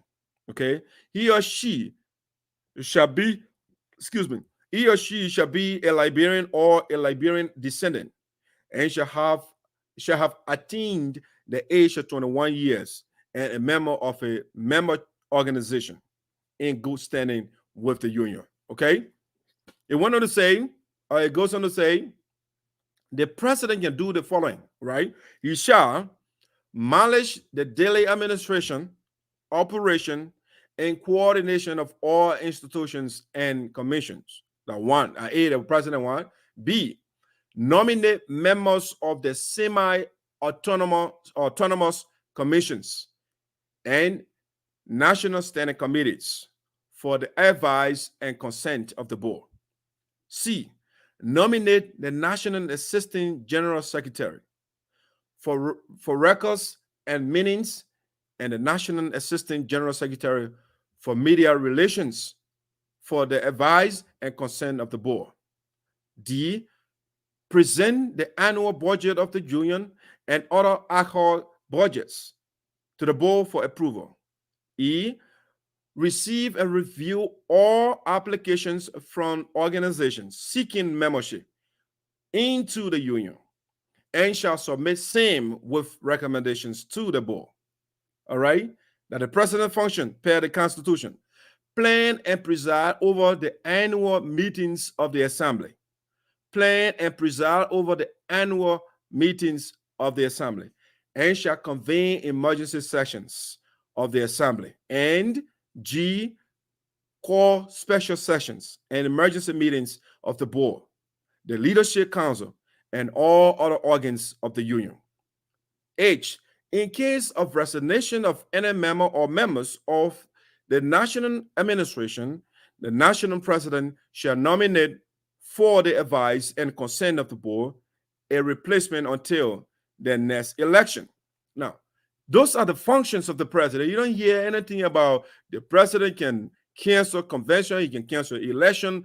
Nothing of that sort was identified in here. Nothing. The president does not have the right to tell chapters that are qualified, that are not qualified, to participate or not to participate. No, it's not within the scope of the president per the Constitution, right? Now, let's look at the next one. I'm not looking at vice president. I'm not looking at the secretary general, the financial team. No, I'm not looking at that. I'm not looking at treasurer, regional vice president. No. Let's go to the next section that I want to look at. Okay, let's look at semi-autonomous commissions, all right? What they can do and what they cannot do. It said the semi-autonomous commissions of the union shall be the National Elections Commission, the National Audit Commission, and the Social Services Council, okay? The semi-autonomous commissions of the union shall be the National Elections Commission, the National Audit Commission, and the Social Services Council. Okay, now, what the election commissions can do, right? Let's look at that. The National Elections Commission, what they can do and what they can do. The National Elections Commission shall be comprised of 7 members. No more than 2 commissioners shall come from the same member organization. The commissioners shall be appointed to a 3-year term of service and can be reappointed. Okay, that is self-explanatory, right? 2, the National Elections Commission of the union shall be responsible to organize and conduct the elections of the administration. It shall establish laws, requirements, and eligibility criteria for the free, fair, and smooth conduct of elections consistent with this Constitution. Okay? Article 3, the National Elections Commission shall be semi-autonomous and shall be free from the undue influences of the administration, the board, and other organs of the union, except in adjudicatory matters relative to the conduct of election. Now, this is the big one right here. That kind of go into it a little bit. I read it slowly. The National Elections Commission shall be semi-autonomous. So they're not fully autonomous, semi-autonomous, right? And shall be free from the undue. So when something is undue, is inappropriate, is unwarranted, you don't have to do it, basically. It's unnecessary. Undue influences of the administration, which is the president, right? The board and other organs of the union, except in adjudicatory. So when it's something they have to judge, they have to settle a dispute, right? Then the president and the board and those people, they can participate, right? But as is right now, we never had electoral conflict, right? It was some issues within the chapter. And the chapter that the president actually said the people should take care of, and the people took care of what they had to take care of, right? So the people cannot come to the assembly and the president will say, oh, no, you did not solve your issue. No. If you get the people have the right, these various states, they have the right to make decision on what happens in their ranks, right? And so when they say, oh, Mr. President, we solve the issue, yeah, our nominees, here's the list. Your job is just go through and send it to the board for approval. That's it. So there was nothing to that effect here that caused the president intervention, right? Okay, now, let's see. Let's go to election, right? National elections and see how they can settle dispute and all this in there in here, right? They are in this document. They got to follow that. So what we just read just now, the president it doesn't have the right to tell the chapter what to do in terms of election and those things, right? Now, elections, Article 1, it said no organ of the union shall stop. They say no organ of the union shall stop, impede, suspend, postpone, or cancel the national elections of the union. It's the Constitution I'm talking here. So for the president or whoever that caused the cancellation or the postponement of the election this weekend, it was unconstitutional. They say no organ. It can't be any clearer than this one, right? No organ of the union shall stop, impede, suspend, postpone, or cancel the national elections of the union. Nowhere. Nobody has that power. Okay? Because the General Assembly is the highest decision-making body of ULAA. Okay? It says it in the Constitution. And it says no organ, be it the president, the board of directors, the different facets of the organization. No organ of the organization or of the union shall stop, impede, suspend, postpone, or cancel the national elections of the union. It says it clear. All election complaints, okay, listen, all election complaints shall be decided by the Elections Commission. It's not the president. All election complaints shall be decided by the Elections Commission, except complaints made against the entire Elections Commission. Okay? All election complaints shall be decided by the Elections Commission, except complaints made against the entire Elections Commission. That's the only way the other organs can get involved. Other than that, no, the president cannot intervene, the board cannot intervene. All election complaints, they say all, it is a some. All election complaints shall be decided by the Elections Commission. That their function. So whether the chapter list correct or not, it's not the president's business. It's the Elections Commission, according to the Constitution of ULAA. Okay? So we cannot circumvent, to borrow the word of the president, to do our own thing. We can't circumvent the powers, the authority, and usurp the power of the other organ, you know. So the whole noise that came, it was unnecessary because the president should not be doing this. it should abandon the board of directors, another board about the election commission, the issue, the list correct, the list not correct, all of that has to do with the job of the electoral commission. All election complaints, all, they didn't say some, they didn't say half, they didn't say few, all election complaints shall be decided by the elections commission, except complaints made against the entire elections commission. All right.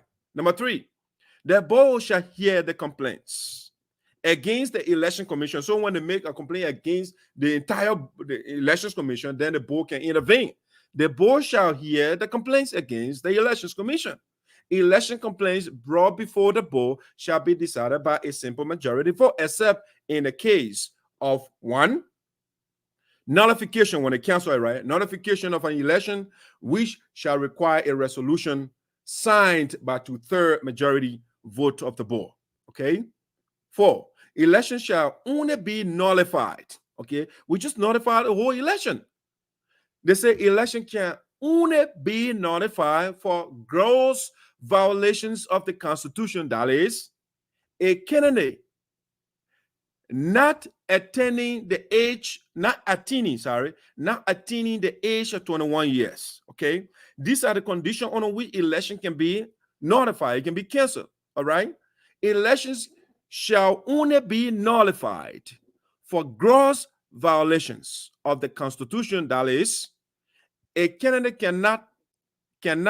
the candidate not attaining the age of 21 years, not an active member of a member organization that is in good standing with the union, or a not Liberian or of Liberian descent.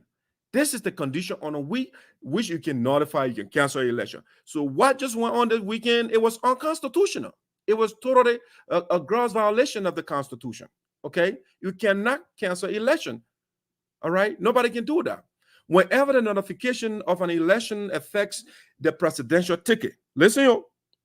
Whenever the notification of the election affects the presidential ticket, president and vice president, and the sitting president of the union is not, okay, and the sitting president of the union is not a candidate, he or she shall remain in office for 90 days, and shall call an emergency session of the National General Assembly within 90 days for the sole purpose of conducting new elections for the presidential tickets. Now, listen to number 6, Article 6.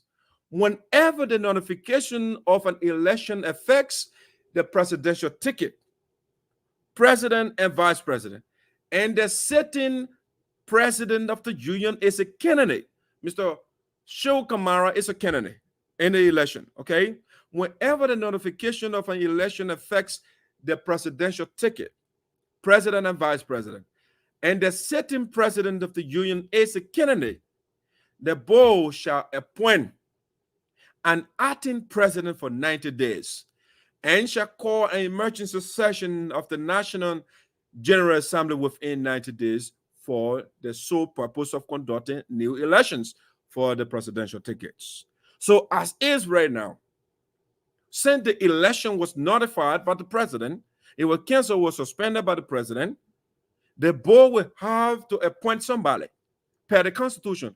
Whenever the notification of an election affects the presidential ticket, president and vice president, and the sitting president of the union is a candidate, the board shall appoint an acting president for 90 days. Okay, so that's why the board now supposed to appoint an acting president. Sir Mr. Shiwoh Kamara is on the ballot. He does not have, because he has gone against, he has gone beyond the scope, his constitutional scope, because the power he has, he was elected by the people. And since September, the people should meet and elect their new leader or re-elect the person that is in power.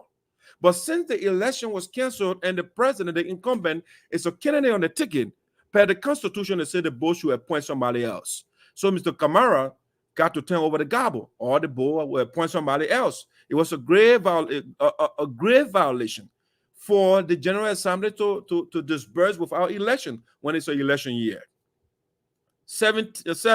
Whenever the notification of an election affects the presidential ticket, president and vice president, and the sitting president of the union and member or members of the board are candidates, the board shall appoint an acting president for 90 days and shall call an emergency session of the National General Assembly within 90 days for the sole purpose of conducting new elections for the presidential tickets. Okay, so you hear the Constitution is clear. All right.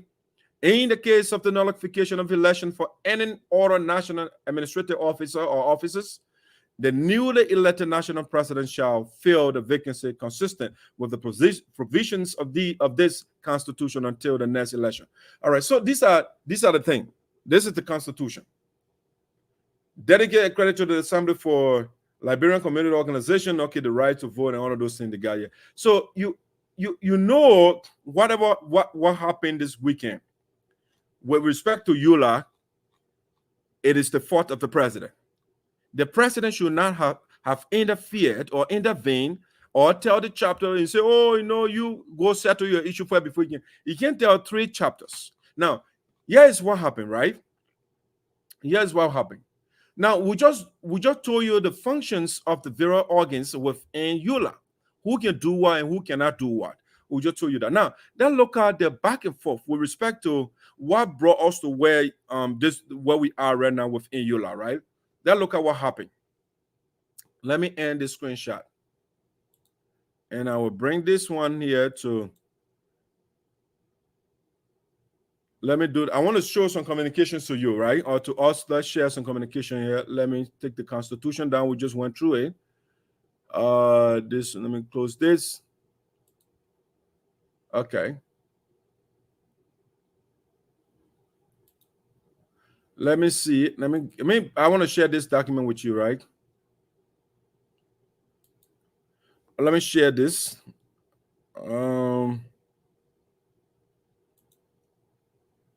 I want to share this with us. Let's share this.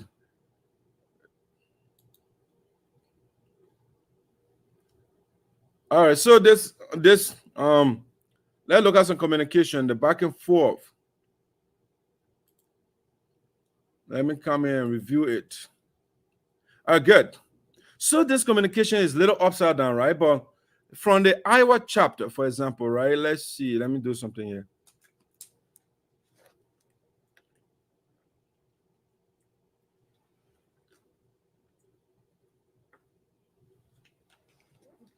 Let's look at this communication. It's outside down, but I'll read it from my device.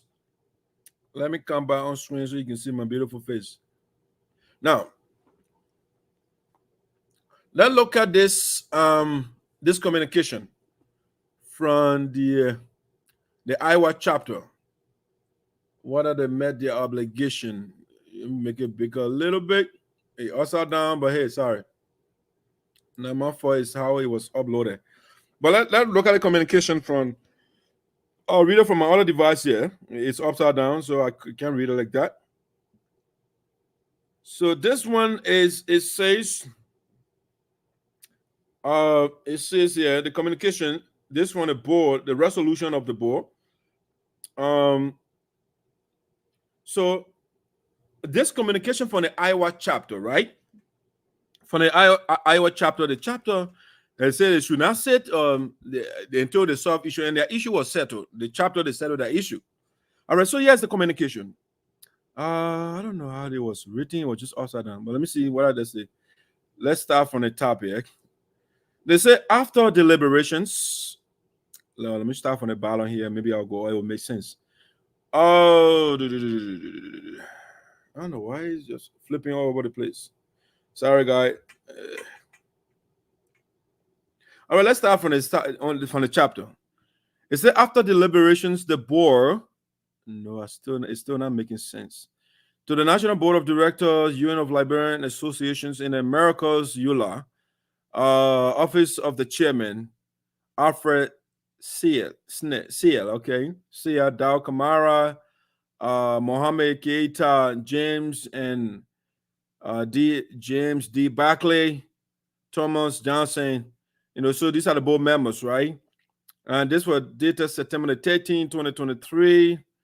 Honorable Bati Toba, Chairman, Election Commission, ULA. Dear Chairman Toba, okay, that the board writing now, the board communication to the Electoral Commission, board resolution 0913-2020 to -6. The ULA Board of Directors. Let me make it a little bigger. I'm an old man eyes, I can see it right. So it says here that the resolution from the board, right? The ULA Board of Directors met on 9/12, 2023, around 9 p.m. to discuss the letter from the president of Iowa, okay, withdrawing the previous letter of not wanting to participate in the upcoming ULA elections and General Assembly to now wanting to participate. Okay, before then, they say, you know what, we're not participating because of XYZ. The ULA Board of Directors met on September the 12th, 2023, around 9 p.m. to discuss the letter from the president of Iowa withdrawing the previous letter. Okay, they sent a letter and they say, you know what, we are retracting it, we are recanting it. Okay, withdrawing the previous letter of not wanting to participate in the upcoming ULA elections and General Assembly to now wanting to participate. The board authority to deliberate on this matter is derived. The board authority to deliberate on this matter is derived from the constitutional provision of ULA, chapter that's 19, okay, chapter 19, article 3. The National Elections Commission shall be semi-autonomous and shall be free from the undue influences of the administration, the board, and other organs of the union, except in adjudicatory matters relative to the conduct of election. Okay, the board making a case, right, why the chapter should participate. Prior to September 4th, 2023, due to the uncertainty that existed in the chapter, Iowa withdrew participation in the ULA 49th General Assembly. On September 4th, 2023, based on improved conditions, okay, based on improved conditions in the chapter, Iowa withdrew their letter and decided to participate in the 49th General Assembly scheduled to be held in Philadelphia on September 14, 2023 to September 17, 2023, which is yesterday, right? Now let's go on. That the board communication to the Electoral Commission. Okay, so they wanted to say, after deliberations, the ULA Board of Directors voted and passed a resolution to allow the Iowa chapter to be accorded all the opportunities to participate in the 49th ULA General Assembly in Philadelphia, PA, okay? So the board gave the go-ahead for the chapter to participate in the General Assembly. I'll read that line again, it's crucial. After deliberations, the ULA Board of Directors voted and passed a resolution to allow the chapter. Let me bring this so I can switch it around. Maybe you can see it from here. Okay, this is it's just like upside down, right? Let's see. So you can see it from here. After deliberations, the one I'm reading from, right? All right. After deliberations, the ULA Board of Directors voted and passed a resolution to allow the Iowa chapter to bid accorded all the opportunities to participate in the 49 ULA General Assembly in Philadelphia, PA. It goes on to say, the board resolution came as a result of a complaint received from the president of the Iowa chapter. Iowa has a new administration that is recognized, okay? Iowa has a new administration that is recognized by the union through the president, okay? It was recognized through the president, President Kamara. Shiwoh Kamara recognized, according to the communication. Iowa has a new administration that is recognized by the union through the president of the union. Honorable J. Shiwoh Kamara, upon which he advised the ULA Board of Directors, okay? The president of the Iowa chapter is the official administrator of the chapter's day-to-day functions and principal representative to the union, okay?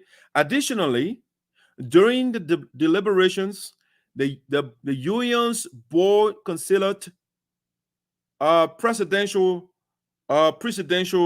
evidence, which showed that Iowa has previously sent voters lists to the Elections Commission bearing only the chapter president's signature. Based on the overwhelming evidence considered, the board passed a resolution granting Iowa the right to enjoy all privileges given to all other chapters in good standing with the union. The Elections Commission is mandated, okay? It's a board talking here. The Elections Commission is mandated to abide by the instructions of the resolutions immediately, okay? Sincerely yours. All right, other people that signed it, not me. So all the noise that went on here should have been avoided. Something went on. The president did not do something right. So sincerely yours. You see the board members that signed here, all right? Sincerely yours, James D. Barkley, Secretary General, ULA Board of Directors. Okay. They got a CC. They sent a CC to the National Administration President J. Shiwoh Kamara, National Leadership Council. They sent another copy. Coordinator Hayford Japa. National Board of Directors Chairman Alfred Sia. Okay, they sent all of that to them. Now, the only concern I have here, why this one was written, Iowa President Wright Nelson. They put it in, why they didn't tap it and it was handwritten? That's my concern on this paper. All right, why was it not written? It wasn't typed like the other one. It was handwritten. All right, that's a critique I have. But this is the communication. So the Iowa chapter was qualified to participate, but when they got at the convention, the president said they had to go and resolve the issue before they can participate. So 3 chapters: Georgia, Iowa, and Ohio. Those 3 chapters, the president said no, they got to go and settle whatever issue. And the people know our issue. They addressed the issue per the Constitution. The people can address the issue and they participate, and they did. They got the communications. So the noise that went on, it was unnecessary. It's just to hold the community backwards, So I think the president affected himself in a sense, because constitutionally he does not have the authority anymore. Yes, because he's beyond the scope now. So the board got to appoint somebody else. Now let me look at the other communication from Georgia, right? From the state of Georgia. We got other communications here. So you see what's going on. So you can be in the know of what has been going on beyond the scenes. Let's look at Georgia. Okay, I shouldn't have ended that. But anyway, so I would just come here and then come to Georgia. Let me view it from here and see how it looks. Now let's look at Georgia communication, right? Let's look at the communication from Georgia. All the back and forth. I will read this one first before I go to. Let me read this Llama one first.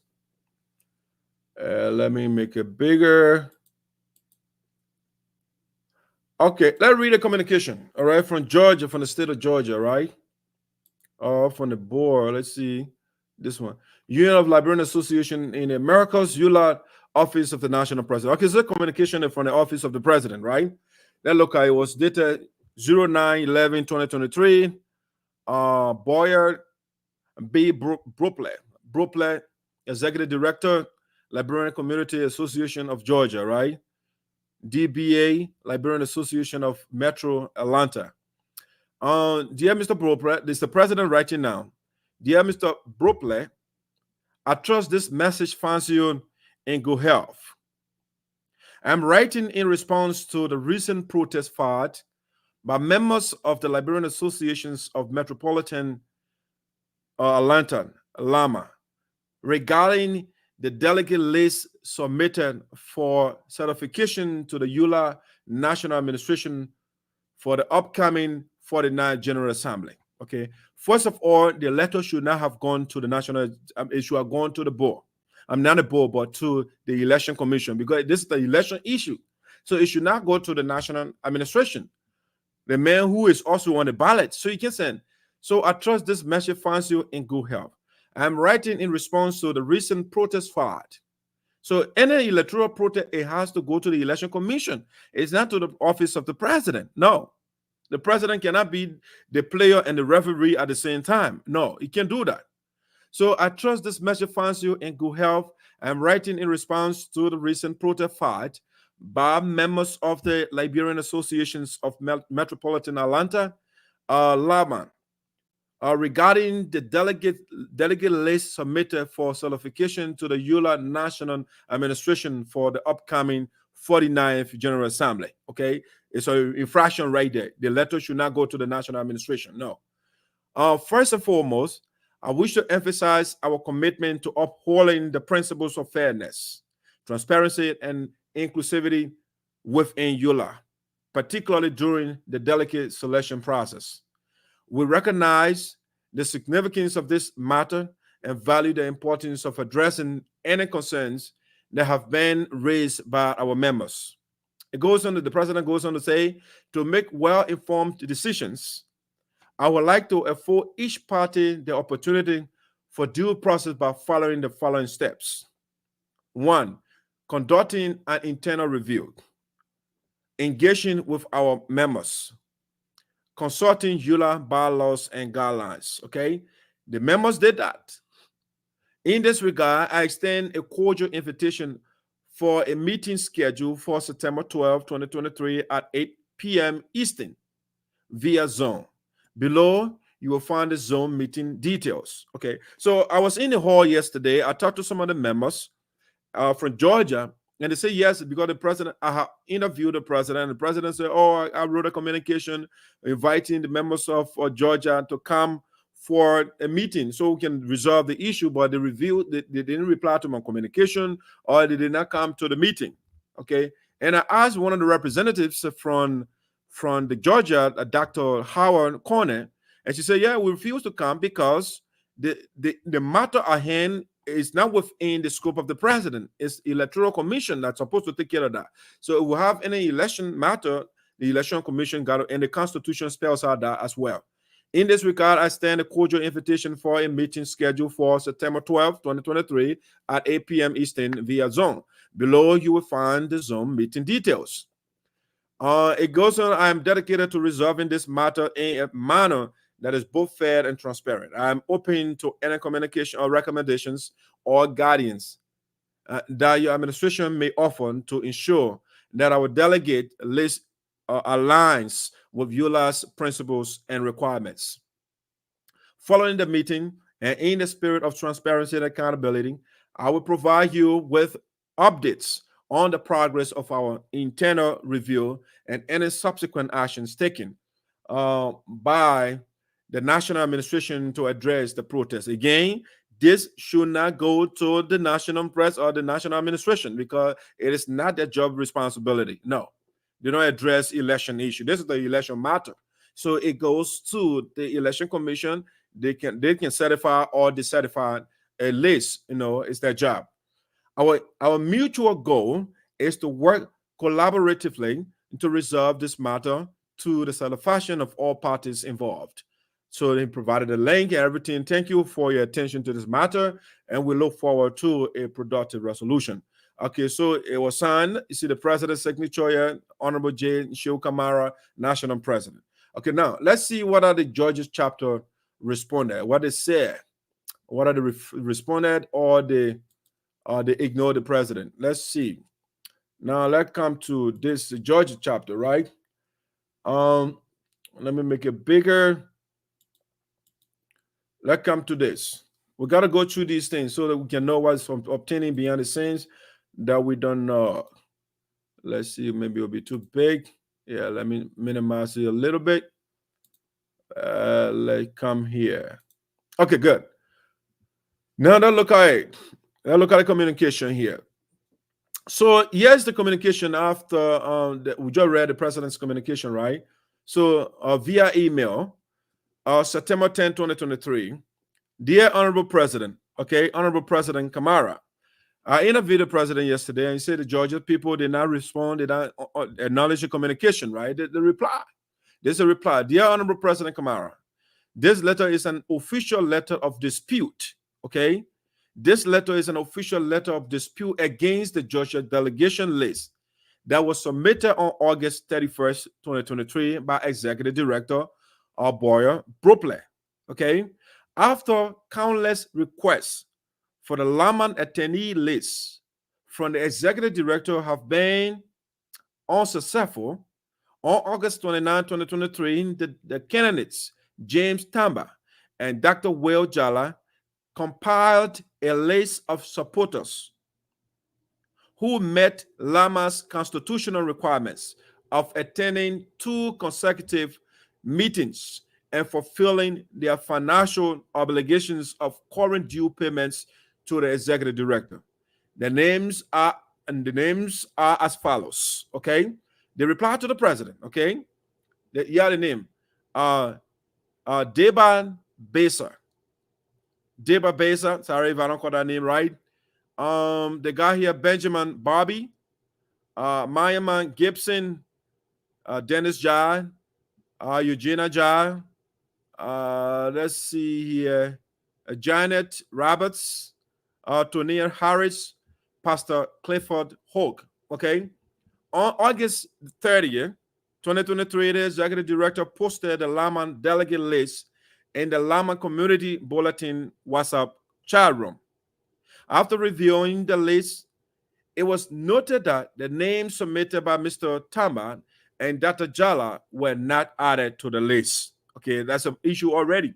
Okay, the names were not added.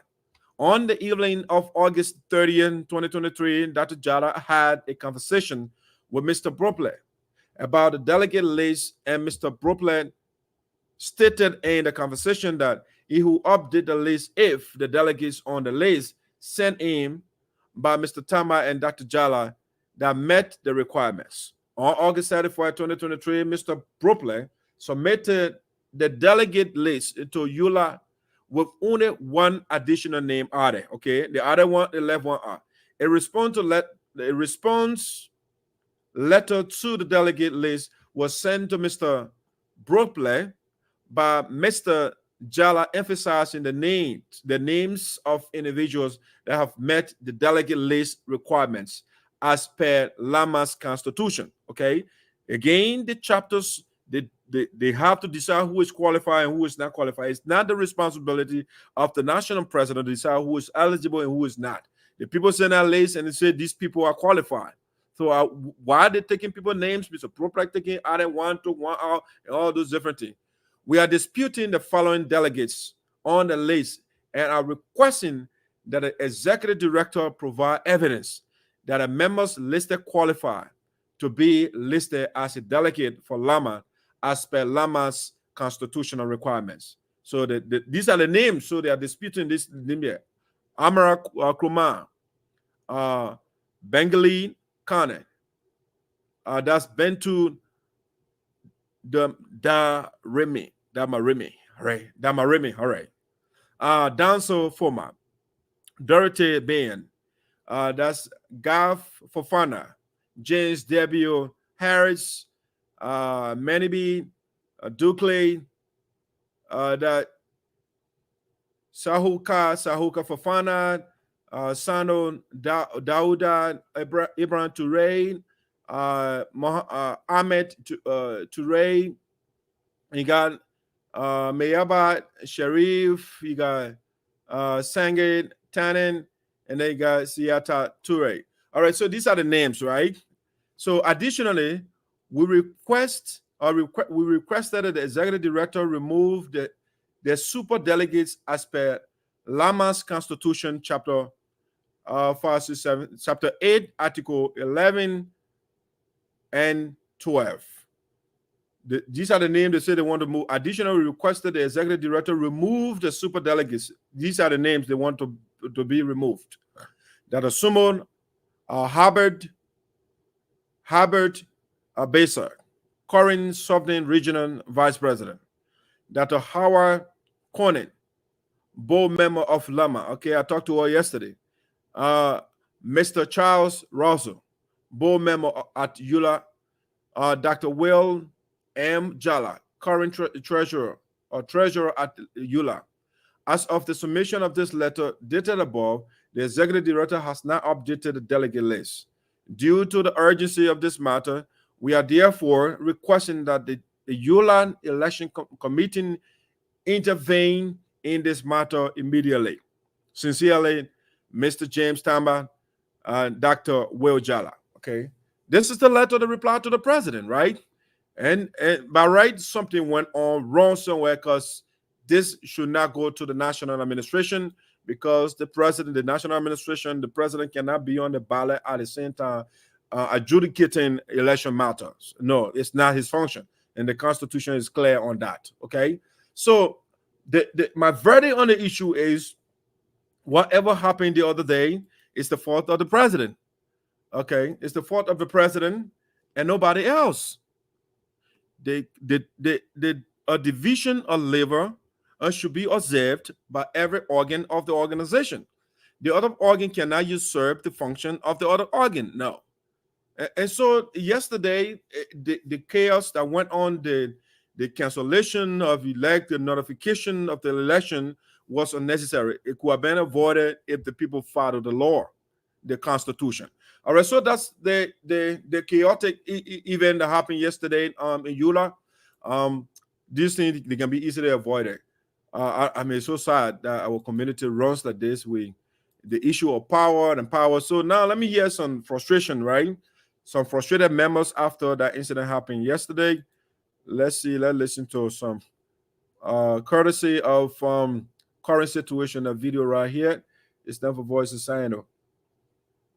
All right, let's see. Let me play this. Yeah. Let's get a few words from you. I know it's been a long day for you, long week, long campaign, trail, and we too. By the way, this is Mr.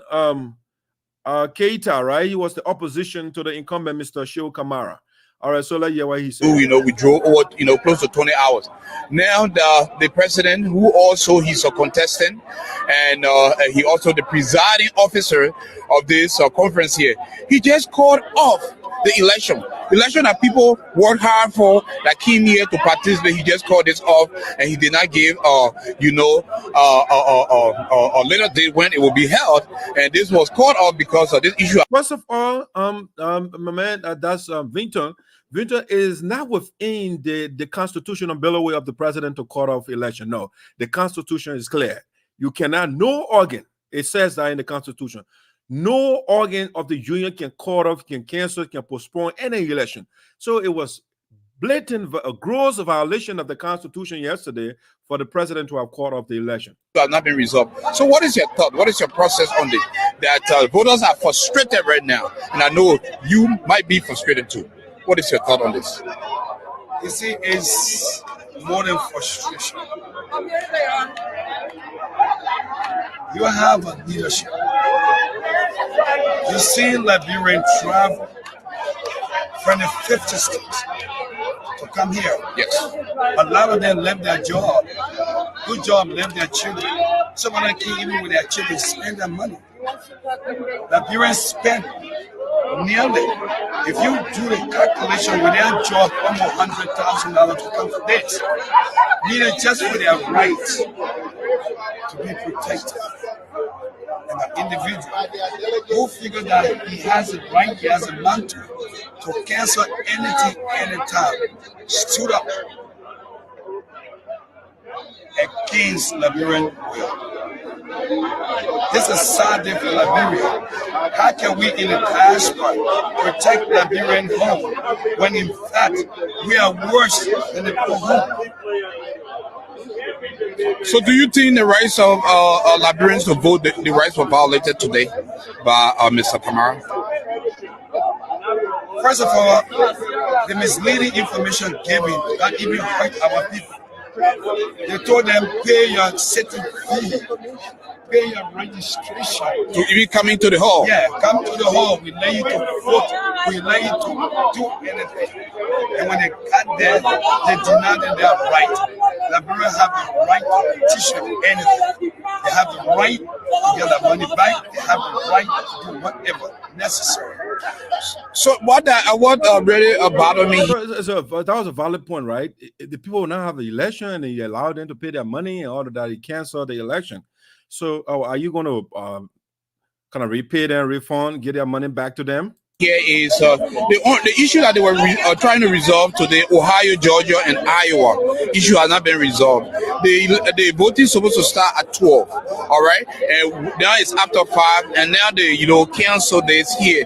Iowa, we received a letter here from the National Board Directors that Iowa chapters, even though they were facing some a leadership issue, but they resolved that issue. So a letter was written by the Iowa chapter board director saying that Iowa would not participate due to that transition that was going on. But later, after our interim leadership was installed, another letter was written, and the issue has been resolved by ULAA'S National Board Directors. And I do have a copy of the letter. So while Iowa has been denied, and where his name is on the letter approving that the board of directors investigated, and Iowa have an interim president, and which is Nelson Gay Wright, which he approved the delegates that came from Iowa. So then why he stated that Iowa, is having internal issue, and he received a letter from the board of directors saying that Iowa cannot participate after how that issue had been resolved. It is time for Liberians to stand up. It is time for you to know your rights. When a president abandons the Constitution, when a president abandons the right of the people, stand up. Don't let him walk free. This is ULAA. We have a Constitution. Use it. This guy, this president, he's a president, he's a secretary general, he's a board of director, he everything. He works a dictator. The only thing he doesn't have is a gun to shoot. But I tell you, those are strong words. More than the dictator, the only thing he doesn't have a gun to shoot you. why you doing it worse than the bullet? If you don't stand up for your right, that's the end of your life. Last question, Mr. Keita. I know a lot of people want to talk to you here, but let me ask you the last question, and this question is very important. Yeah, now most of your voters that came from across the United States, they are outside. I know you're going to address them. How you guys going to move forward now? And now there's no election date set. Election has been called off today. So what is your message to your voters right now? Thank God we have a hope.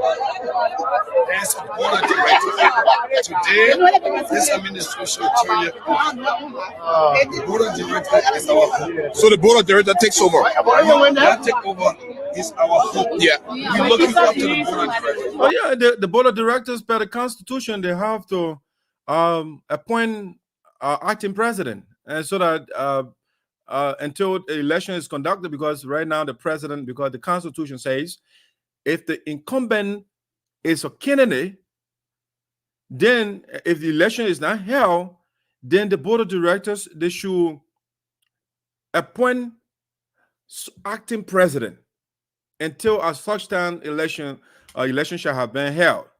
So I mean, you shouldn't be, Mr. Keita should not be jittering on that. It's the boys in charge. Now they have to just appoint somebody to administer the affairs of the union since the president is on the ballot. The Constitution is clear on that. This is what we can do to save our union. Are we meeting to your headquarters tonight? Yes, we're meeting to the headquarters tonight. All right, so that's part of the ULAA and the chaos that should have been avoided. But what I noticed, I think the president didn't have the chance to be reelected. And so, because those chapters, Ohio, Iowa, Georgia, it seems to be those delegates they were coming to vote for Mr. Keita, the gentleman that was just interviewed, the video I just played. So the president was in trouble, and so they were trying to cut down some of the delegates so that he would not be defeated in his own city, because he's from Philadelphia. And Mr. Kamara had the chance, it looks like it, and that's why they were trying to disenfranchise, or they were trying to heed it. As a result, the people protested, and the whole thing it went haywire. All right. So now, about the next thing that I want to do before I let you go for the day is I had an interview with the president as well, and so I just want to play a little bit of that interview with President Shiwoh Kamara, and at least to get a sense of what was going on, because I wanted to know about what's going on here, and so I thought I asking I sought audience with him, and he obliged.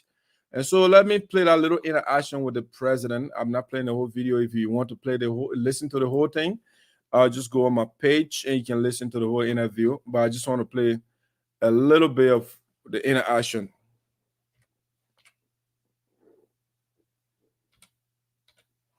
All right, let's see. Let me play that interview. All right. Let's see. It looks like I didn't share in my device yet. All right, so let me do this. Let me do the I will play that interview, the last thing I will do before I let you go. But I just want to go to Sinoe County a little bit. Let's leave the Union of Liberian Association. I will play the interview with Mr. Shiwoh Kamara, the National President of ULAA. I just, because this is Voice of Sinoe and election is coming up in Liberia, in Sinoe County, and everywhere across the country.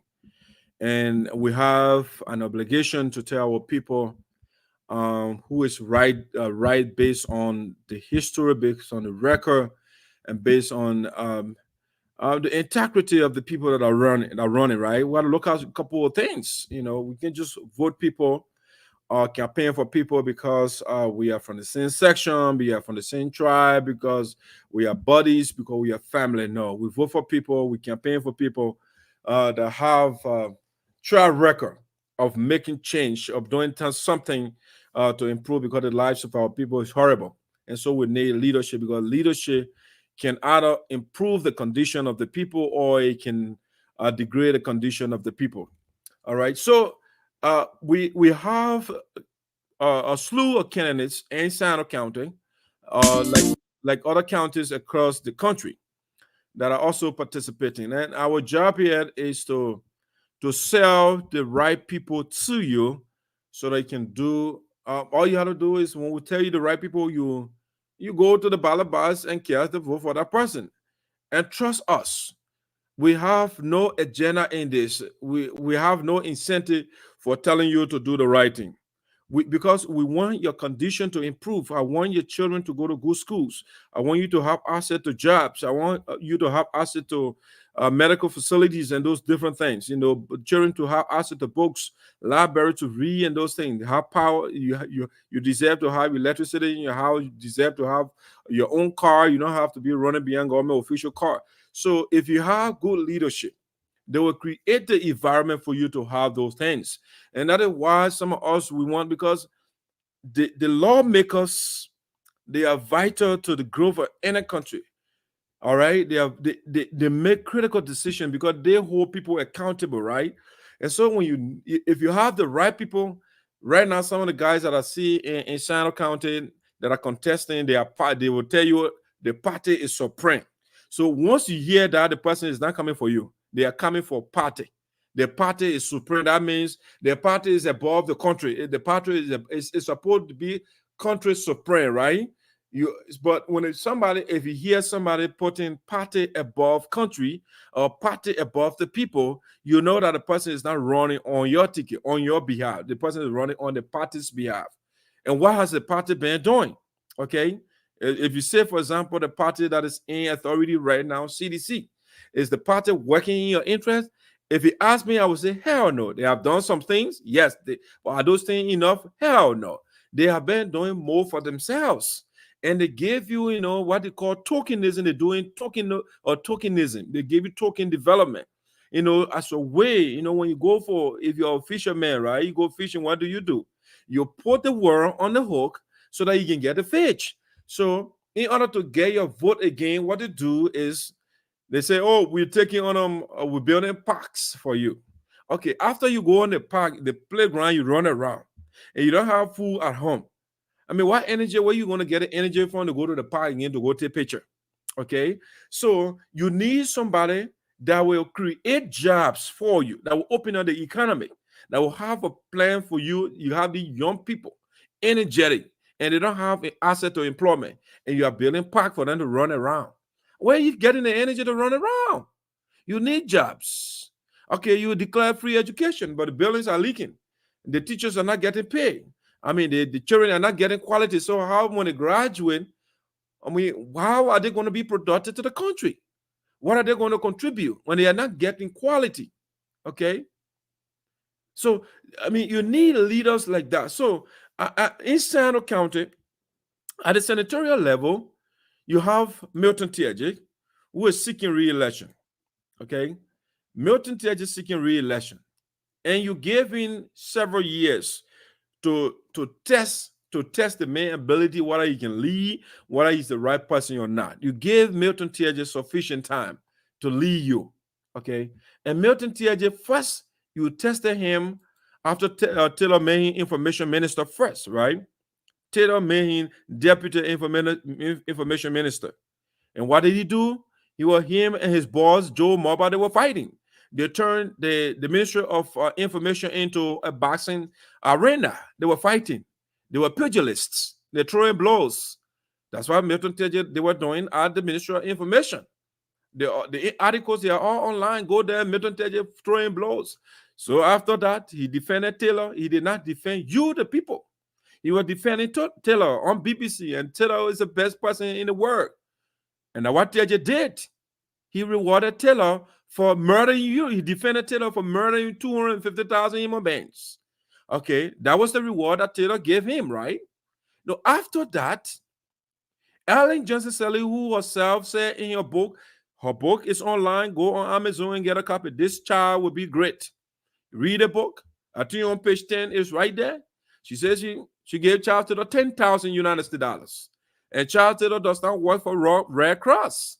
He's not a relief agency man. He was a rebel leader killing people. But Ellen Johnson Sally gave the man 10,000, and Taylor and Milton Tiaji was a spokesperson for Charles Taylor. Okay, so after Taylor left and appointed Milton Tiaji to be his spokesperson. After Taylor left, he was taken to the Hague and later taken to the UK and put in prison for 50 years. Ellen Johnson Sally came and rewarded Milton Tiaji with a superintendent position. Even though the people of Sinoe County did tumultuously, thunderously oppose the man. They said they never wanted Milton Tiaji because the years that Tiaji served as information minister of Sinoe County did not benefit. As a matter of fact, he was using his position to polarize and divide the people of Sinoe County on tribal grounds. That's why he did. And so the people opposed him. Okay? So anyway, Ellen Johnson Sally, being a dictator, forced Milton Tiaji on the people of Sinoe County. Consequently, Milton Tiaji, for 6 years as superintendent, we cannot say any development in Sinoe County. Even though we will give it to Ellen Johnson Sirleaf. On her watch, the country received a lot of international largesse. And a lot of money came into the country to send Sinoe County share. But lugubriously, sadly, melancholically, Milton Tiaji ate the money. Over $10 million was sent to Sinoe County. And of that money, the Sinoe County Development Council, they met. They had two separate sittings, and they had resolutions from those meetings. And they said we want 74 projects. 74. The people approved the projects. The money was given to then Superintendent Milton Tiaji. Out of the 74 projects, according to the GHC, the audit report, they went on the ground. They said based on our physical verification, they went on the ground. They did not say according to anecdote, according to storage. No, they said we went there visibly based on physical verification. What we can find out of 74 projects, TJ only completed 3 projects. The rest was abandoned. What did TJ do with the money? We don't know. That for those projects, it was the report that Mrs. Zaza was the one that sent the report to the GSC. And I said, this guy is stealing from the people of Sinoe County. He needs to be audited. And that's how TJ was audited. Consequently, he was indicted. The third judicial circuit court of Sinoe County, they should have adjudicated the case, but they found out that the judges in Sinoe County, they were biased. They were ruled in favor of TJ on tribalism. And so because of that, the LACC, they said no, we have to change the location of the trial. So they sent Milton TJ, they sent the case to Riverside County. And after going through everything, Milton TJ was declared guilty for corruption. He was declared guilty. He ate the people of Sinoe County money. Milton TJ declared guilty for corruption. You see that. It's on file. Okay? He was declared guilty for corruption. And so this man, after that, the people, the Liberian people, we are famous, or should I say infamous, for the bad things. So we say, you kill my pa, you kill my ma, I will vote for you. So Milton TJ defended Taylor, so they rewarded him. They elected him the main senator because they love oppression. The people of Liberia, they love those that can oppress them. So after TJ defended Taylor, and nothing was done for Sinoe County, Ellen Johnson Sirleaf made him superintendent, and nothing was done for Sinoe County, they still went and voted for Milton TJ, based on tribalism, based on the tribal policies that Milton TJ preached at the time. Well, 9 years gone by, and yet the condition of Sinoe County remains the same. Nothing has changed. The same division, the same sectionalism, the same tribalism, the same lies. TJ did that for years. And Sinoe County right now is one of the backward counties in the country. One of the backward counties in the country is Sinoe County. Because Milton TJ, the companies that went to the county, he started land conflict, the company left, the people are unemployed. He's fighting those that are on payroll to take them from there. The people, they got the opportunity to get jobs. He will call the district, Booker District in Sinoe County. You're on the committee that's supposed to approve the people of Sinoe County to get access to employment. Milton TJ refused to sign for them. He's sponsoring a bill to legalize rape in the country. And I can go on and on, okay? And this man is coming back to you for re-election. It would be a cataclysmic mistake or blunder on your part to put Milton TJ back there. The only thing you got from TJ after 9 years as senator is to go to you and tell you all the bills are sponsored not to pass into law. After 9 years of being senator, what Milton TJ could tell you is, I stole Patricia Clemo's car, and I will not give it back to her. After 9 years, what Milton TJ could tell you, oh, I can boast of building multiple horses for myself. Those are things Milton TJ can tell you. Milton TJ, after 9 years as senator, he will tell you, I will promise you I'll build Milton TJ and Bekube Highway in Sinoe. And after 9 years, we can see the Bekube Highway and Milton TJ in Sinoe County. What are you voting for? This man, as superintendent, gave him money to electrify the whole of Sinoe County. He ate the money. The only house that got electricity in Sinoe, the Milton TJ house.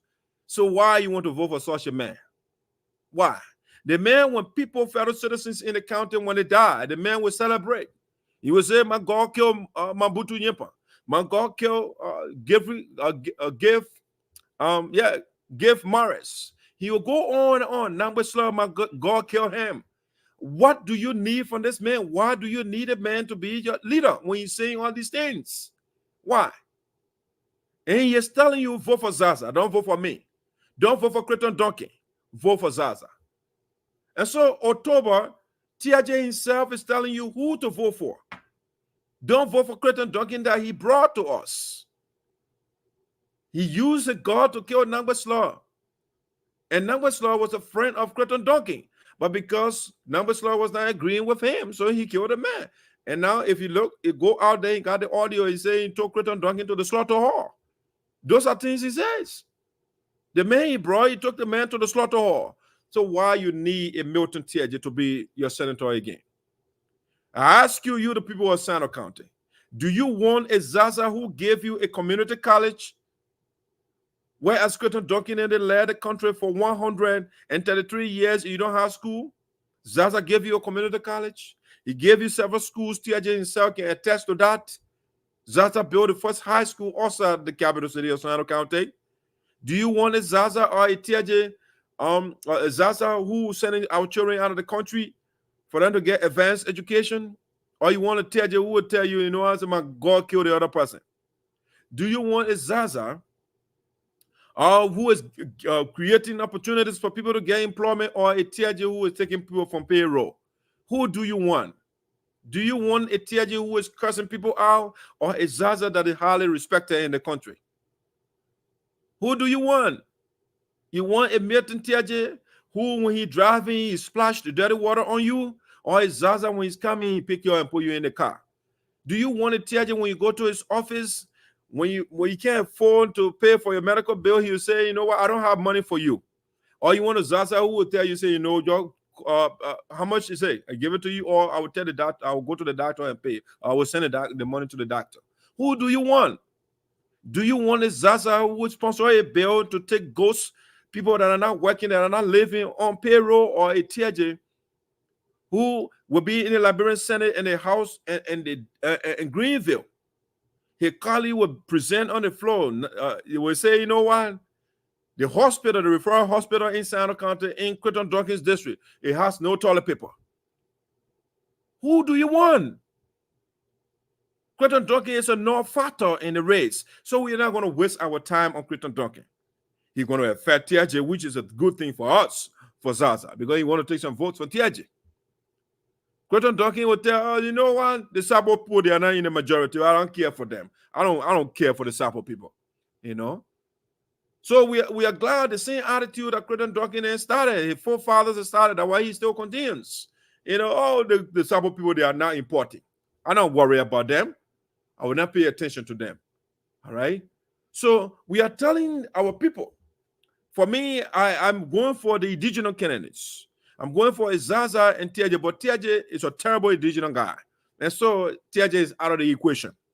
We want a Zaza who has been fighting for our people, who gave us schools, who gave us telecommunication asset in Sinoe County, something that Milton TIG could not do, something that Creighton Dawkins could not do. Okay, I can go on and on. So that's the senatorial candidates. For the representatives, District number 3, College Jebwele Fole is your best person for you. This is the right person for District number 3, Sinoe County. It's not a Sonny Boy Noah. It's not a savior. It's not the other people that are running around. College Jebwele Fole is the right person for Sinoe County, District number 3, because number 1, she's not going there to build horses for herself, like Sonny Boy Noah did when he was at the port of Greenville. No, you don't need somebody who's building houses for himself. You need a College Jebwele who carry a container full of medication and give it to our people, who is giving asset to scholarship to our girls. That Sonny Boy said, women cannot do what men can do. You need a College Jebwele Fole, not a Sonny Boy Noah. You need a College Jebwele Fole who is building a commercial center in Sinoe County. Okay? Who is a commercial economic hub in Sinoe County, especially the Johnson Belt. It's not a Sonny Boy Noah who is building houses for himself. No. It's a wrong guy. College Jebwele Fole is the best person for District number 3. And we are glad that our people are gravitating towards her. While Sonny Boy Noah, his boys are running around in that mud, you know, they're supporting Jowia. Jowia cannot build our roads, and they're running around and sinking our way to Amanda way to. You need College Jebwele Fole who has a platform. Sonny Boy Noah came on the global platform the other day on national radio. He told you, I have no platform for you. Even the guys that are running around for him, Sonny Boy Noah has no plan for them. He told them, I don't have a platform. That's why he told the people. So we need a College Jebwele Fole that you will hold accountable. She is telling you, I'm bringing healthcare, education, agriculture, and peace in the county. Sonny Boy Noah is bringing chaos in our county because during their own party primary the other day, he incited a boys and they scattered the whole place.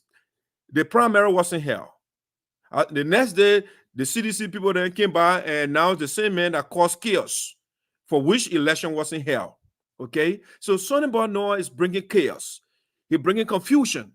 College Jebwele is telling you, I'm bringing peace. You will never hear College Jebwele involved into commotion in the county or putting her people in the street to cause chaos. No. So she is living what she is telling you. Education, she got our girls right now that Sonny Boy Noah say, woman cannot do what men can do. She the one giving a scholarship. Agriculture. She's a health professional. She's a nurse by profession, BSN. Okay, she's been practicing for years. So she will be an asset in the Capitol building to advocate for healthcare. So our ladies that don't have anything that somebody knows say they can't do what men can do. So somebody will be there to advocate. I got 6 girls. I don't want somebody coming to leave me and say a woman can't do what men can do. No, I don't want a sonny boy. I want a woman that cares for our people. No, I don't want Carlos Shigbe either. Carlos Shigbe she came to US and said, you know what? The men they've been stepping on our neck and are coming to so I can step and climb on top of that. No, I don't want somebody who coming to climb on top of me. I'm a man. I want a leader. I don't want somebody who is coming to revenge because of things that we did not do. The wrong people that they put there that are leading the country in the wrong direction. Those are the leaders you got to go after. But innocent people that are not benefiting, Carlos Shigbe will say, the men, the best stepping on, it's our time to climb on top of them too. No, she's not the right person. She's coming there and say, oh, I come in the batteries among the women. Those are the things. So it's not appealing agenda to me.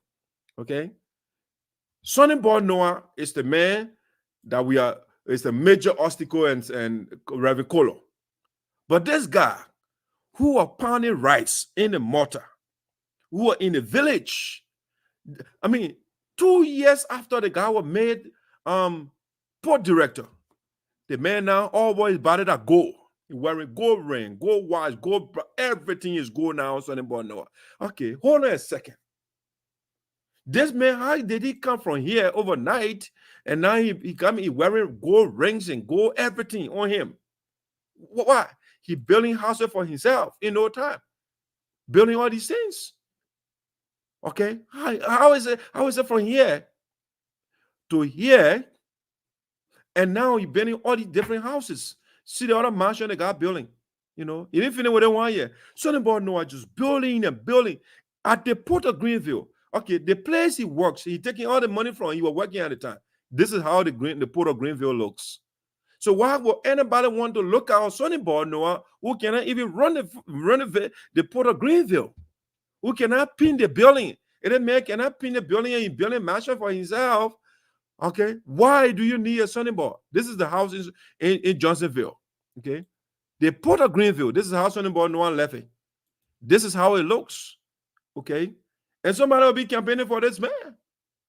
Why? We need a college with it fully. And not a Sonny Boy Noah. And not Reverend Kolo. No, Reverend Kolo is the wrong person either. Reverend Kolo is in bed with this guy. Zaza will not go and bring bogus instruments here until you can choke them down in the throats of people. People are supposed to get jobs in Zano. And Reverend Kolo said, you know what? I am with Milton Teja that denying people jobs and calling district bookers so that people can get jobs. Reverend Kolo said, I'm with a man.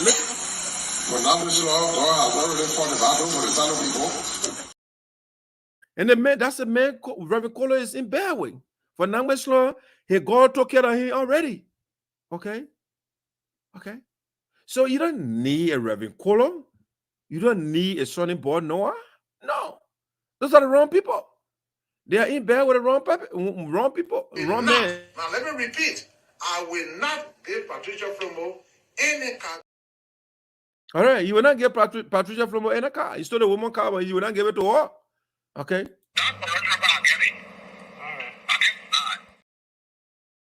Milton TJ is saying all these things to you. But Reverend Kolo say, that's my man. Okay? And Milton TJ is telling you, who should you vote for? Listen to him. I don't want to vote for me, vote for Dada. And he has made it clear that whoever doesn't want to vote for me, they should vote for me. And this campaign is the council that is in power politics. And that council is Mr. Clifford Donkey. And we are determined to give Mr. Donkey a lesson that he will never forget, and a lesson that almost is learned from. It should be proclaimed in our country. For this, okay, so that's the Milton TJ there. Okay, he campaigning for Zaza. And so why would anybody going around campaigning for Milton TJ? So guys, that's all I have for you today. I will just play the last video or interaction with the the president of Liberian Association of the Americas, Shiwoh Kamara, had an interview with him this week over the weekend. I will just play that video, and after that, we'll be out for the day. Let's see. Let me play that video quickly, share it with you, and I will be done. I'll be out. All right, that's very important to see what we are doing, the work we are doing, interacting with the leaders of our community to hold their feet to the fire, so they can do the right thing for us. So let me send this to myself. Let's see, Doc. And then I'll just share with you. All right, let me share this with you so we can see what's going on here. Let's see. Boom. This right here. Go in it. I wanna get a open. Doc. All right, this one right here. I'll share with us.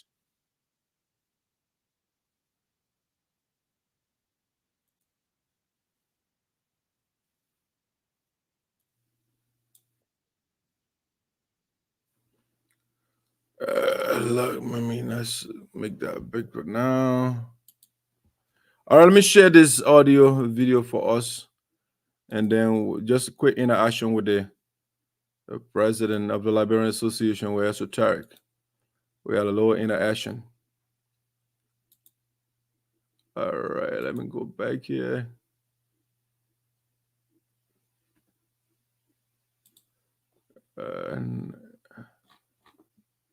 No, that's the wrong one. I select that. Let me end that. I'll end that screen. I bring another one up. All right, go back here. Let me share this interview with you. Let's share this interview quickly. Share, and then I'll make it bigger. And now we can play it. One with the president to see what's unfolding here. Without further ado, I'd like to bring the president on camera. Mr. President, let me adjust this and so we can get a better view. Perfect. All right. Welcome to our microphone. This is the voice of Sinoe again. I'm Doc Sipo, the Esoteric. Other people call me Madison. So whichever one you're okay with, I'm fine with that. How are you today? I'm doing good, Madison. It's good to chat with you, and thank you for gracing our debate last night, and also coming this morning. I know you've been around trying to capture some of the key events, but I'm happy to speak with you. Okay, so today is election day, which is it's a big day. ULA is Liberia in macrocosm. As the people were saying in Liberia, the University of Liberia, that's how they describe it. But we have national leaders from here. Like I can remember, I was told that Charles Taylor was once the president of ULA. And this is a big organization, and you are in a capacity right now. What should the people expect today from the election? Well, I expect today that there will be a deliberation, today, where I'll be presenting my State of the Union address to the entire diaspora, and also charting a course for the future. And there will be elections, this year for a new, code of officers, and we are doing our best to make sure that what happened today is a model for, the elections in Liberia come, October 10. Like you rightly said, that ULA, of course, is a macrocosm of Liberia. And sometimes I say it's a miniature of, of what Liberia is in the diaspora. So we're looking forward to a very, fruitful deliberations and charting a course for the future. And if you want me to elaborate, that future is that we will be creating a diaspora office in Monrovia. We have a project currently that was approved by the 48th General Assembly in Atlanta, Georgia. So we will be highlighting some of the things that need to take place, in about that project. Because the important thing is that ULA has been an advocate organization for many years it has produced some of the best minds. The multi-party system that we enjoy in Liberia, ULA did play a major role in getting that. But I think it's about time now that we begin to do some NGO work in our country, to impact our citizens, and that is the whole goal of the Liberian Diaspora Initiative. Mr. President, you spoke of Georgia, the Georgia chapter. Are there issues going on in the Georgia chapter with respect to your administration? What is going on? Yes, I mean, it's not, the Constitution says that the president is the chief executive officer and the one who runs the administration. All that is happening in Georgia is that their members, at least two of them, did report that they were kind of disenfranchised. And then I wrote a Georgia chapter, the leadership, that this is why your chapters are saying, go ahead and resolve it. And I didn't get a response from them, but instead they went, to the National Board of Directors. And under the Constitution, I'm the gateway today to ULA. All the chapters that are brought in, those who even change their leadership, the board members, I'm the point of reference. So I'm just telling them, go ahead and resolve your issue. And what is the nature of the issue? The nature of the issue is that there were people who should have been on their list. Yeah, and some of them, said that they were left out. And they listed, a couple of those names that were left out. And they said that even though Georgia didn't even have 50 delegates, but they still intended to leave out some of those people that they had opportunity to put them on the list. So that's the case with Georgia, and we have that. To be clear, so they sent a list of delegates. Right. Delegate, and then some members within that chapter felt that they were disenfranchised, and then they complained to the national administration. Yeah. So the national administration say, hey, we have this administrative thing, go resolve it. And they did not. They did not resolve the issue. Correct. And so is that, they're not suspended, their membership is not revoked. We're just saying to them, fix it. Until you fix it, you cannot be a charter member of the organization for the 49th General Assembly. Is that a requirement constitutionally that, if members file protests, the chapter is not allowed to say it? But the point there is that the national president of the union is the one that sees delegates, is the one that qualifies chapters. So if a chapter ignore the request or the advice of the national administration and want to come and bully their way, I'm going to say, President, here's the issue. In every society, in every country, in every organization, people will file protests. And so by virtue of the fact that a few persons file protests, does that mean the whole chapter or the whole organization should be disqualified? No, we're not disqualifying them. All we're asking them to do is, look, you have an issue, fix it. If they fix it, they will be a member of the 49th General Assembly. Or if it is brought to the floor, to this plenary, the delegate can take a decision as to how they want to pursue it. We have a case in point. In 2015, Massachusetts had the same experiences, right? But those who were affected at that time, they didn't participate in deciding that, okay, we're suspending them, or they participated. So I understand that. Mr. President, I'm not cutting you, but here is the issue. I listened to you last night, and you talk about conflicts in the union, that chapters that had conflicts that you address. For example, you reference Pennsylvania, for example, right? Mr. President, this would be on your legacy if it escalates, if it get out of proportion. So right now, what mechanism do you have? Because I'm saying the people are agitating right now.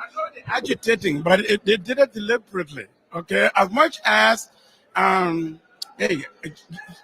worked very hard in making sure that peace are instilled in most of our chapters. I've done that, and I haven't rested. A decade-old conflict in Trenton, we worked very hard and reconciled that. In other places, we work hard, reconcile. Mr. President, including mine. So for somebody to interpret that Mr. President is going to be on our legacy, no, it's not. No, They're just Georgia right now, Georgia seems like it's going to bring power in the union. I mean, Madison. Yes. The fact of the matter is that when people ignore a leadership and they want to circumvent because they think that they have connection in other places, I wrote Georgia and simply said, "Hey, Mr. ED, you have fixed this." He didn't even the courtesy to even respond to my email. But what did he do? He went straight to the National Board of Directors. And the same thing with Folawe. I can show you Folawe response to me here. When I wrote Folawe, I got an insulting, response. So they knew. Mr. President, what is going on your watch, though? People are insulting people and all the different things. I mean, how are you leading the union? In leadership, there will all be a point of disagreement, but it does not amount to the overall picture that is, everything is disorganized. That's not what the picture is. All I'm asking Georgia to do is to go and deal with that issue, and then hopefully they'll come and be a part of the plenary.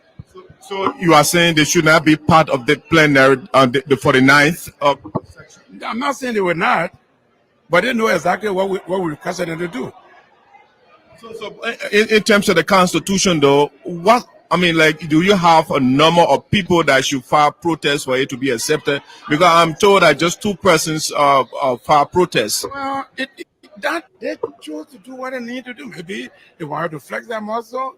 All right, and I'm just saying, go back and fix. Mr. President, who do you listen to, the leadership of the chapter or 2 persons that file protests? Look, when a member or any individual in any given chapter, right, complain to my administration, I think it's incumbent upon me to be able to listen to them. I'm not going to dismiss them.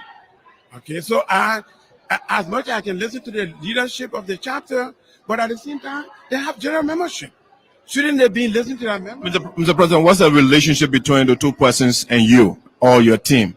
The 2 persons in question from Georgia. Well, the point is that they are members of Georgia chapter, and I think they have more relationship to the Georgia chapter than me.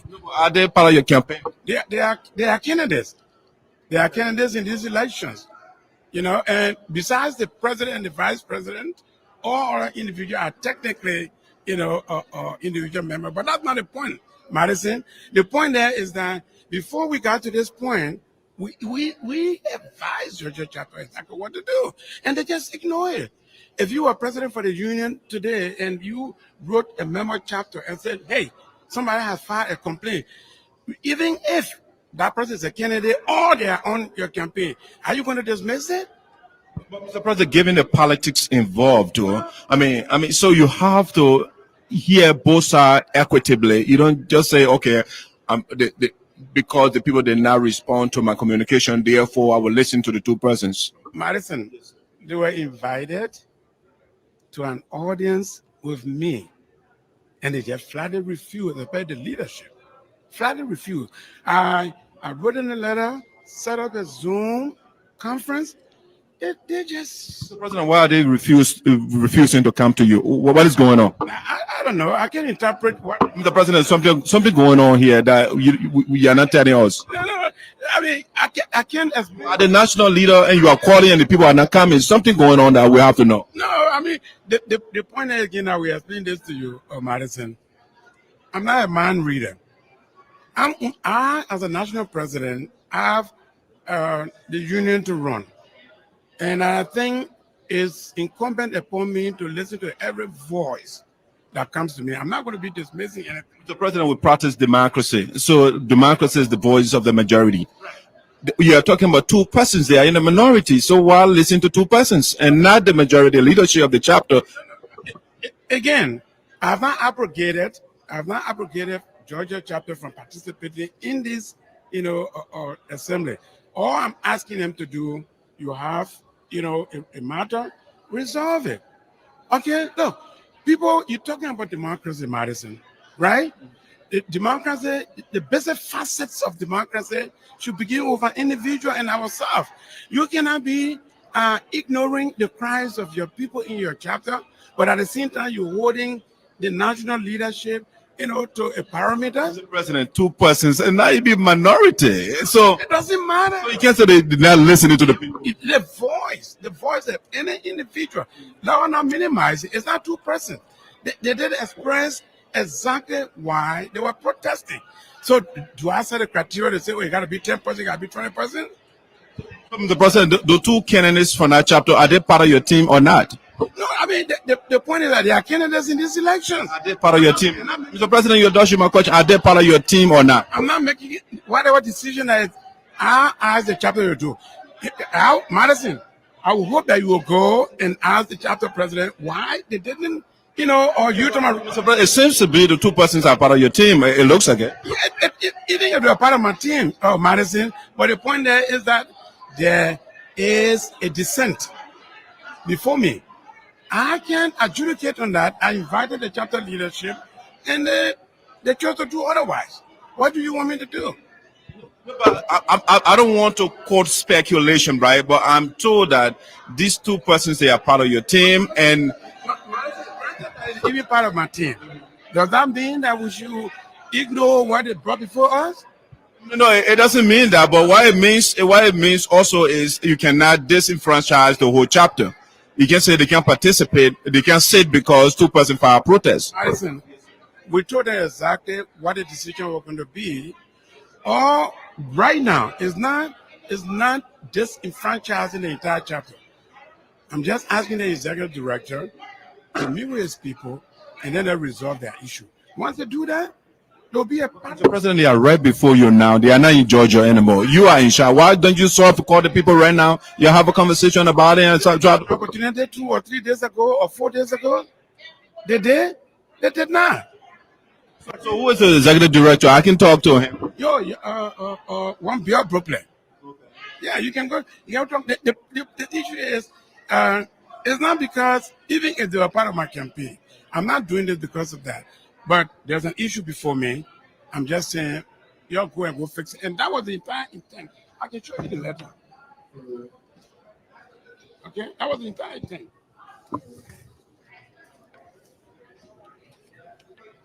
Unfortunately, we couldn't even get nothing to.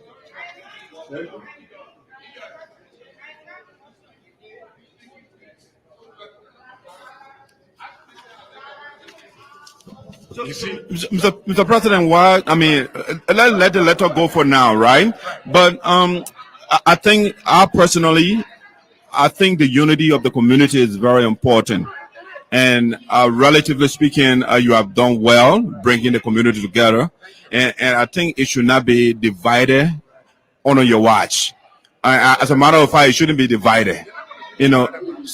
So, I mean, I want you, what clear mechanism, because it's a show of leadership right now, what clear mechanism do you have now to resolve the problem? Mechanism is that there are a couple of options, okay?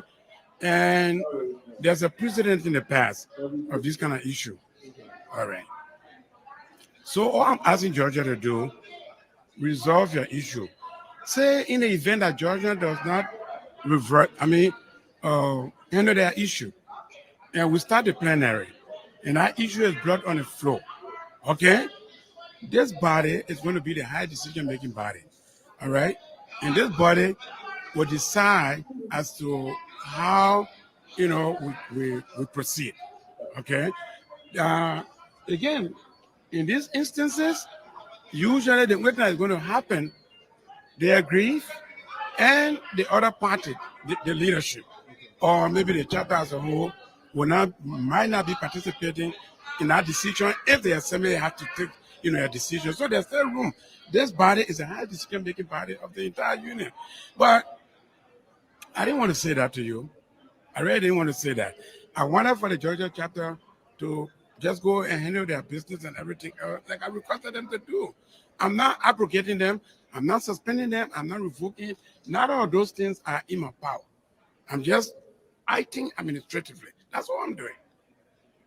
So the Georgia chapter will be sitting. If they handle whatever they need to handle, they will be seated.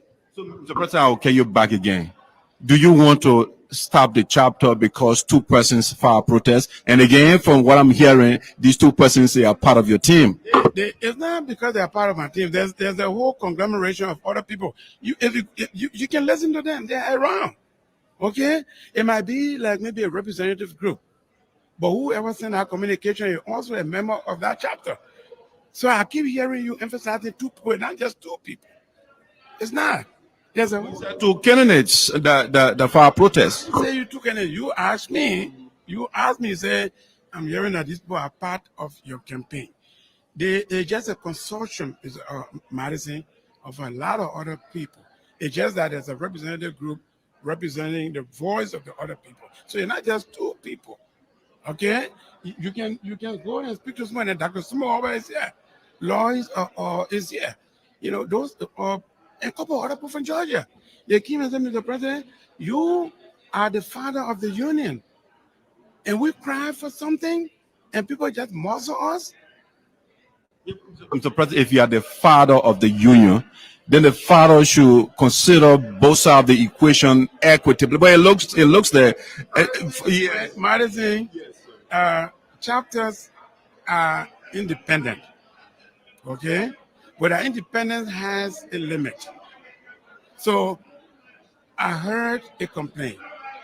I did the right thing to say, please go and see how you can resolve this. Okay? So I'm not telling them you're not going to be part of the union. Georgia is a viable member of the union. Okay? And it will still remain to be so. It's one of the standing chapter of the union. All I'm asking them to do is to go into that issue. So let's skip that subject. Before I let you go, your opponent made a grave allegation yesterday with respect to the Liberian government gave him money to your administration. Did they give you money? Look, unfortunately, that debate was just a 1-minute question and everything else. That opponent is aware. He's the member of the establishment. He knows very well that everything that comes into the union, it filters to the National Board of Directors. When I came in, they never had even a report. All right? I presented a 2022-23 budget to the Board of Directors twice in 2022. I did also send in names of committee members, and then at the 48th General Assembly, I made a full financial report. On that financial report, there was no indication of a penny being received from any source.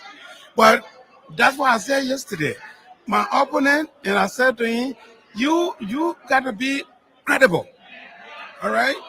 His history for organization has been to take organizations down. So he makes these false moves.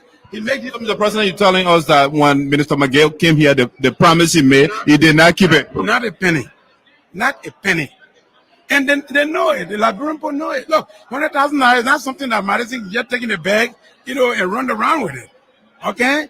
And money that have come in, like I told you yesterday when I came to the office, I met a little over $9,000. Today, before they started the convention, we had a budget of $23,000. Technically, people say, but that's a little bit money for a big organization. But mind you now, they ran a convention in 2021. All that money, what they collected, we don't know what they did with it. They never give me a financial report except just to say we turned over 9,000, some more dollars. So look, those who go to equity will go to equity with clean hands. This man has been part of the board for over 10 years. Okay. So, President, did you follow through with the $100,000? Why the government has not sent it to you? The government made a commitment, and within the government is a responsible government to make good on their promises. Upon the donation or whatever it was, or the pledge, right? Did you follow up? These are things that I did. When that pledge was made, I met with the National Leadership Council, who are the chapter presidents, and the board of directors. They said, Mr. President, stay away from that money. July should have nothing to do with it. And so, again, Did you reject the money because of the advice, or the government did not keep, or they did not meet up with the commitment? The government, all I can say to you that they never met their commitment. They never give us any money. So you're saying the people advised you to reject the amount. Did you reject it? We rejected the money. We didn't take it. Tell us that you rejected the money. We rejected the money. We didn't take the money. So I mean, you presented as though the government did not keep their commitment. All I'm saying to you is that, Madison, I have not received a penny. Not a penny. All right? Because you were advised by the religious council. Correct. That you should not take the money. So, President, before you go, what are you saying now to the people for your second term? Maybe you can give a little summary of what you have done and what you are coming to do for the second term. So, we came to office and... All right, guys, that was my interaction with the leader of the Liberian Association in Americas, Mr. Shiwoh Kamara, yesterday in Philadelphia, Pennsylvania. But I want to say thank you so much for joining us, for following the show. We want to say thank you so much. Cordial Love, thanks for following. Pastor Nathaniel Gade Swinion, thanks for following. Maya Modibo, William Mane, and others who want to say thank you so much for joining us today. Stay tuned. Next week we'll be back here. Check our YouTube page for more videos. We got a lot of videos on YouTube. It's Voice of Sinoe. In the diaspora with Esoteric, we'll see a lot of videos out there to watch. All right, I'm out for the day with the ULAA debate. If you want to see it, it was fantastic. Shiwoh Kamara versus Keita. It's on my YouTube page as well. If you want to see that, that's something you can take a look. Have a fabulous day, and we'll see you next Monday.